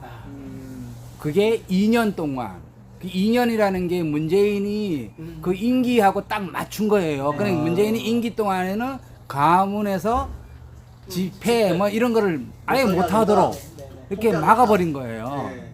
그래서 그분들도 이제 여기가 이제 거기가 이제 공사가 들어가면 저 동안 면세점 앞으로 옮길 예정이다. 근데 어제 갔었는데 공교롭게도 거기 이제 그 어떻게 된 건지는 모르겠는데 전 늦게 가가지고 갔는데 떡을 나누고 있더라고요. 끝나고 나서. 그래서 아 이게 제 생각에 아 오늘이 이게 여기서 마지막 시간인가 보다. 떡을 나누는 거 보니까. 그러니까 가문 지금 현재 가문 볼 날도 그리 많지가 않아요. 거기 뭐 저기 나무도 심고 뭐도 심고 그래가지고 일체 사람들이 모일 수 없게 만드는 거예요. 거기 광화문 자체에 아예 사람들이 못 네. 들어오게 꽃밭 같은 거를 네, 조성해서 그리고 아예 못 들어오게 도로도 하겠다. 한쪽으로는 이제 좁히고 예. 한쪽으로는 넓히고 이런 식으로 해가지고 그리고 지금 저기 KT 대한항공 땅 있잖아요. 송현동. 예, 송현동 대한항공 땅 있습니다. 그것도 인천. 예. 그것도 그걸 사가지고 거기다 공원을 만든대요. 예, 지금 뉴스 서울시에 봤습니다. 공원이 없어서 예. 무슨 그 땅을 사가지고 결국에는 그 땅을 우리 우파 쪽에서 손대지 못하게끔 그 미리 손을 다 쓰는 거예요. 그리고 웃기는 게 그 대한항공과의 이 계약 조건이 자금을 그러니까 그 돈을 나눠서 2년 동안 지불하기로 한다. 그 땅을 팔으면은 예. 이 계약하고 잔금 다 치른 다음에 이게 완전히 끝나는 건데 2년 동안 그걸 나눠서 준다. 이거는 결국엔 중간에 주다가 안 줄 수도 있다는 얘기예요. 뺏겠다는 거예요. 뺏겠다는 그러니까 우리나라 대기업들 모든 재산이나 지분들을요 지금 이 현 정부에서 먹으려고 해요 문재인이. 그래서 지금 우리나라에서 내수 수 있는 대기업 뭐 있어요? 삼성이에요. 삼성. 전 세계 나가면은 삼성하면 그래도 대한민국 얼굴을 세워줄 수 있는 기업인데 지금 뭐 서포트를 해줘도 모자랄 판에 지금 못 잡아먹어서 안달이에요. 삼성 예전에는 그 정치 자금 같은 거를 기업체한테 얘기해서 반강제적으로 후원금 내라는 식으로 해가지고 그냥 조금 뜯어먹었을 뿐인데 이제는 통째로 먹겠다는 거예요. 통째로. 털도 안 뽑고 그냥 맞아요. 삼키고. 네, 이제는 그냥 통째로 먹겠다는 거예요. 그거 가지고 성이 안 차니까 그러니까 삼성 그 기업 가져와, 대한항공 가져와. 얘가 좀 통째로 먹어서 나라에서 가져가겠다는 거예요 이게. 그러니까 이 생각 자체가 공산주의 생각이죠. 그래서 삼성이 지금 심각하게 고민을 한다고 하잖아요. 회의로 나가겠다. 그러니까 우리나라 기업이 이제 아닌 거예요. 그러니까 이런 상황까지 와버려가지고 지금 우리나라 현실이 뭐 암담할 수는 있는데 그래도 하나님께서 버리지 않으시고 또 그때마다 또 하나님께서 은혜를 주셔서 우리에게 돕는 은혜를 주셔서 살아날 거라고 믿습니다. 예. 제 생각은 이게 아마 다 폭발하지 않을까. 폭발하고 이게 다 경제 구조나 우리나라의 기존 체제가 정치권도 다 바뀌고 북한이 중국이 무너지고 북한 정권이 무너지면서 북한하고 통일되는 과정에 이 모든 것들이 다 개혁이 돼야 되지 않을까. 예, 그런 생각을 해봅니다. 그래서 이제 부동산 가격 사실 너무 많이 올랐고요. 젊은 청년들이 집을 못 사니까 결혼을 못 한다 그러잖아요.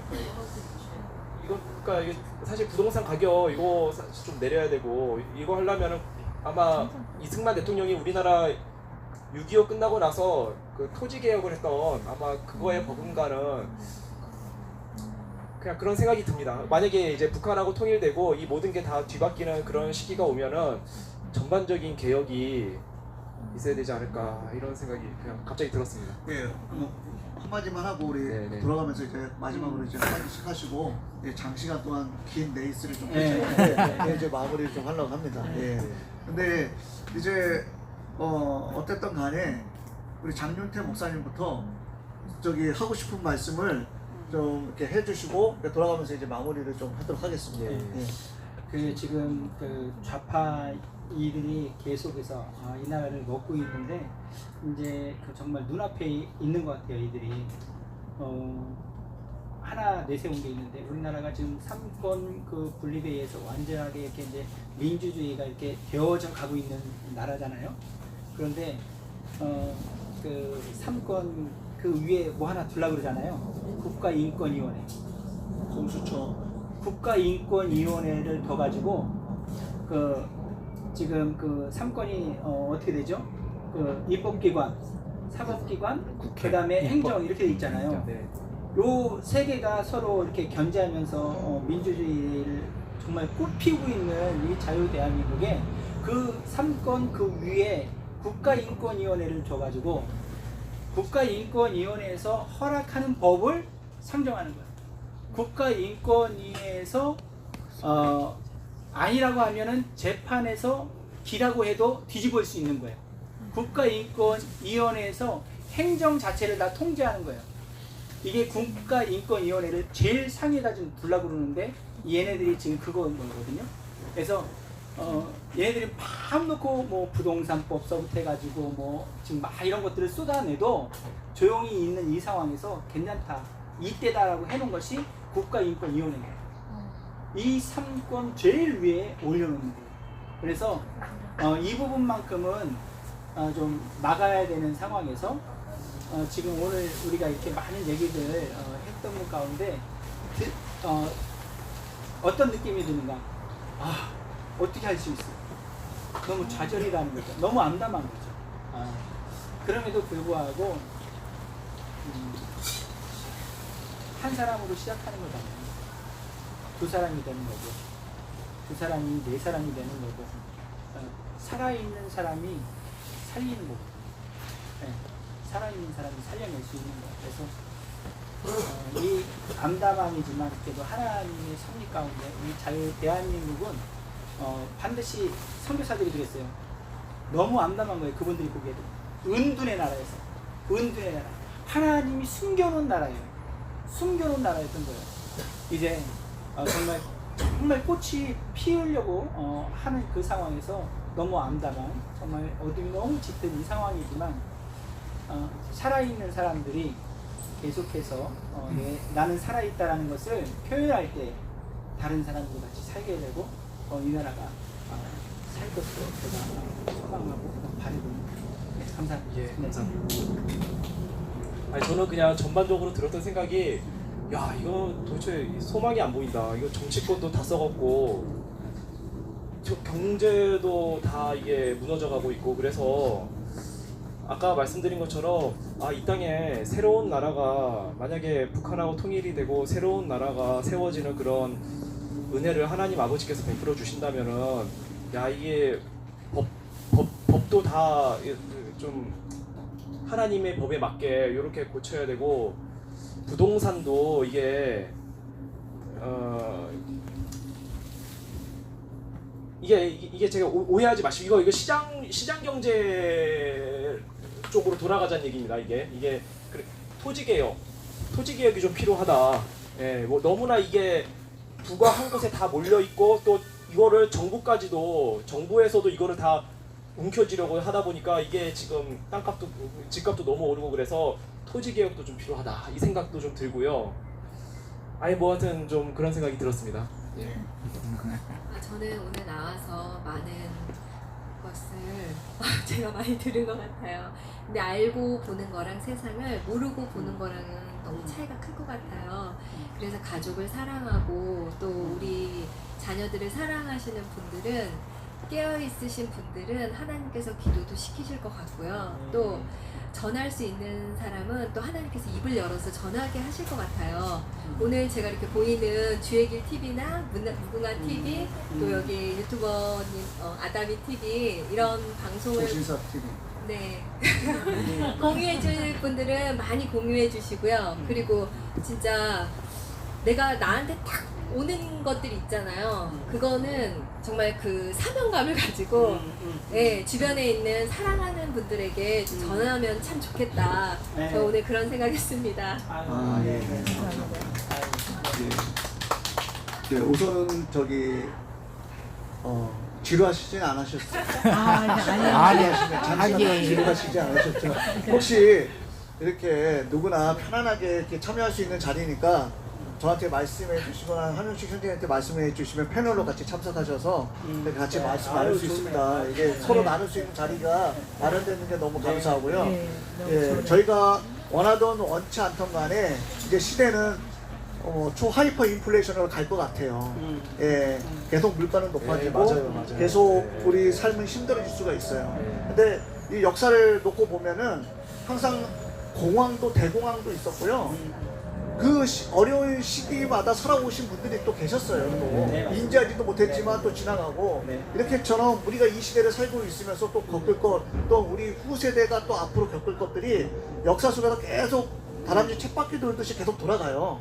예, 그렇기 때문에 저희가 그때마다 하나님 주시는 지혜로 해서 우리가 이겨내면은 저희가 신앙인으로서 그렇게 이기라는 삶을 살았으면 좋겠습니다.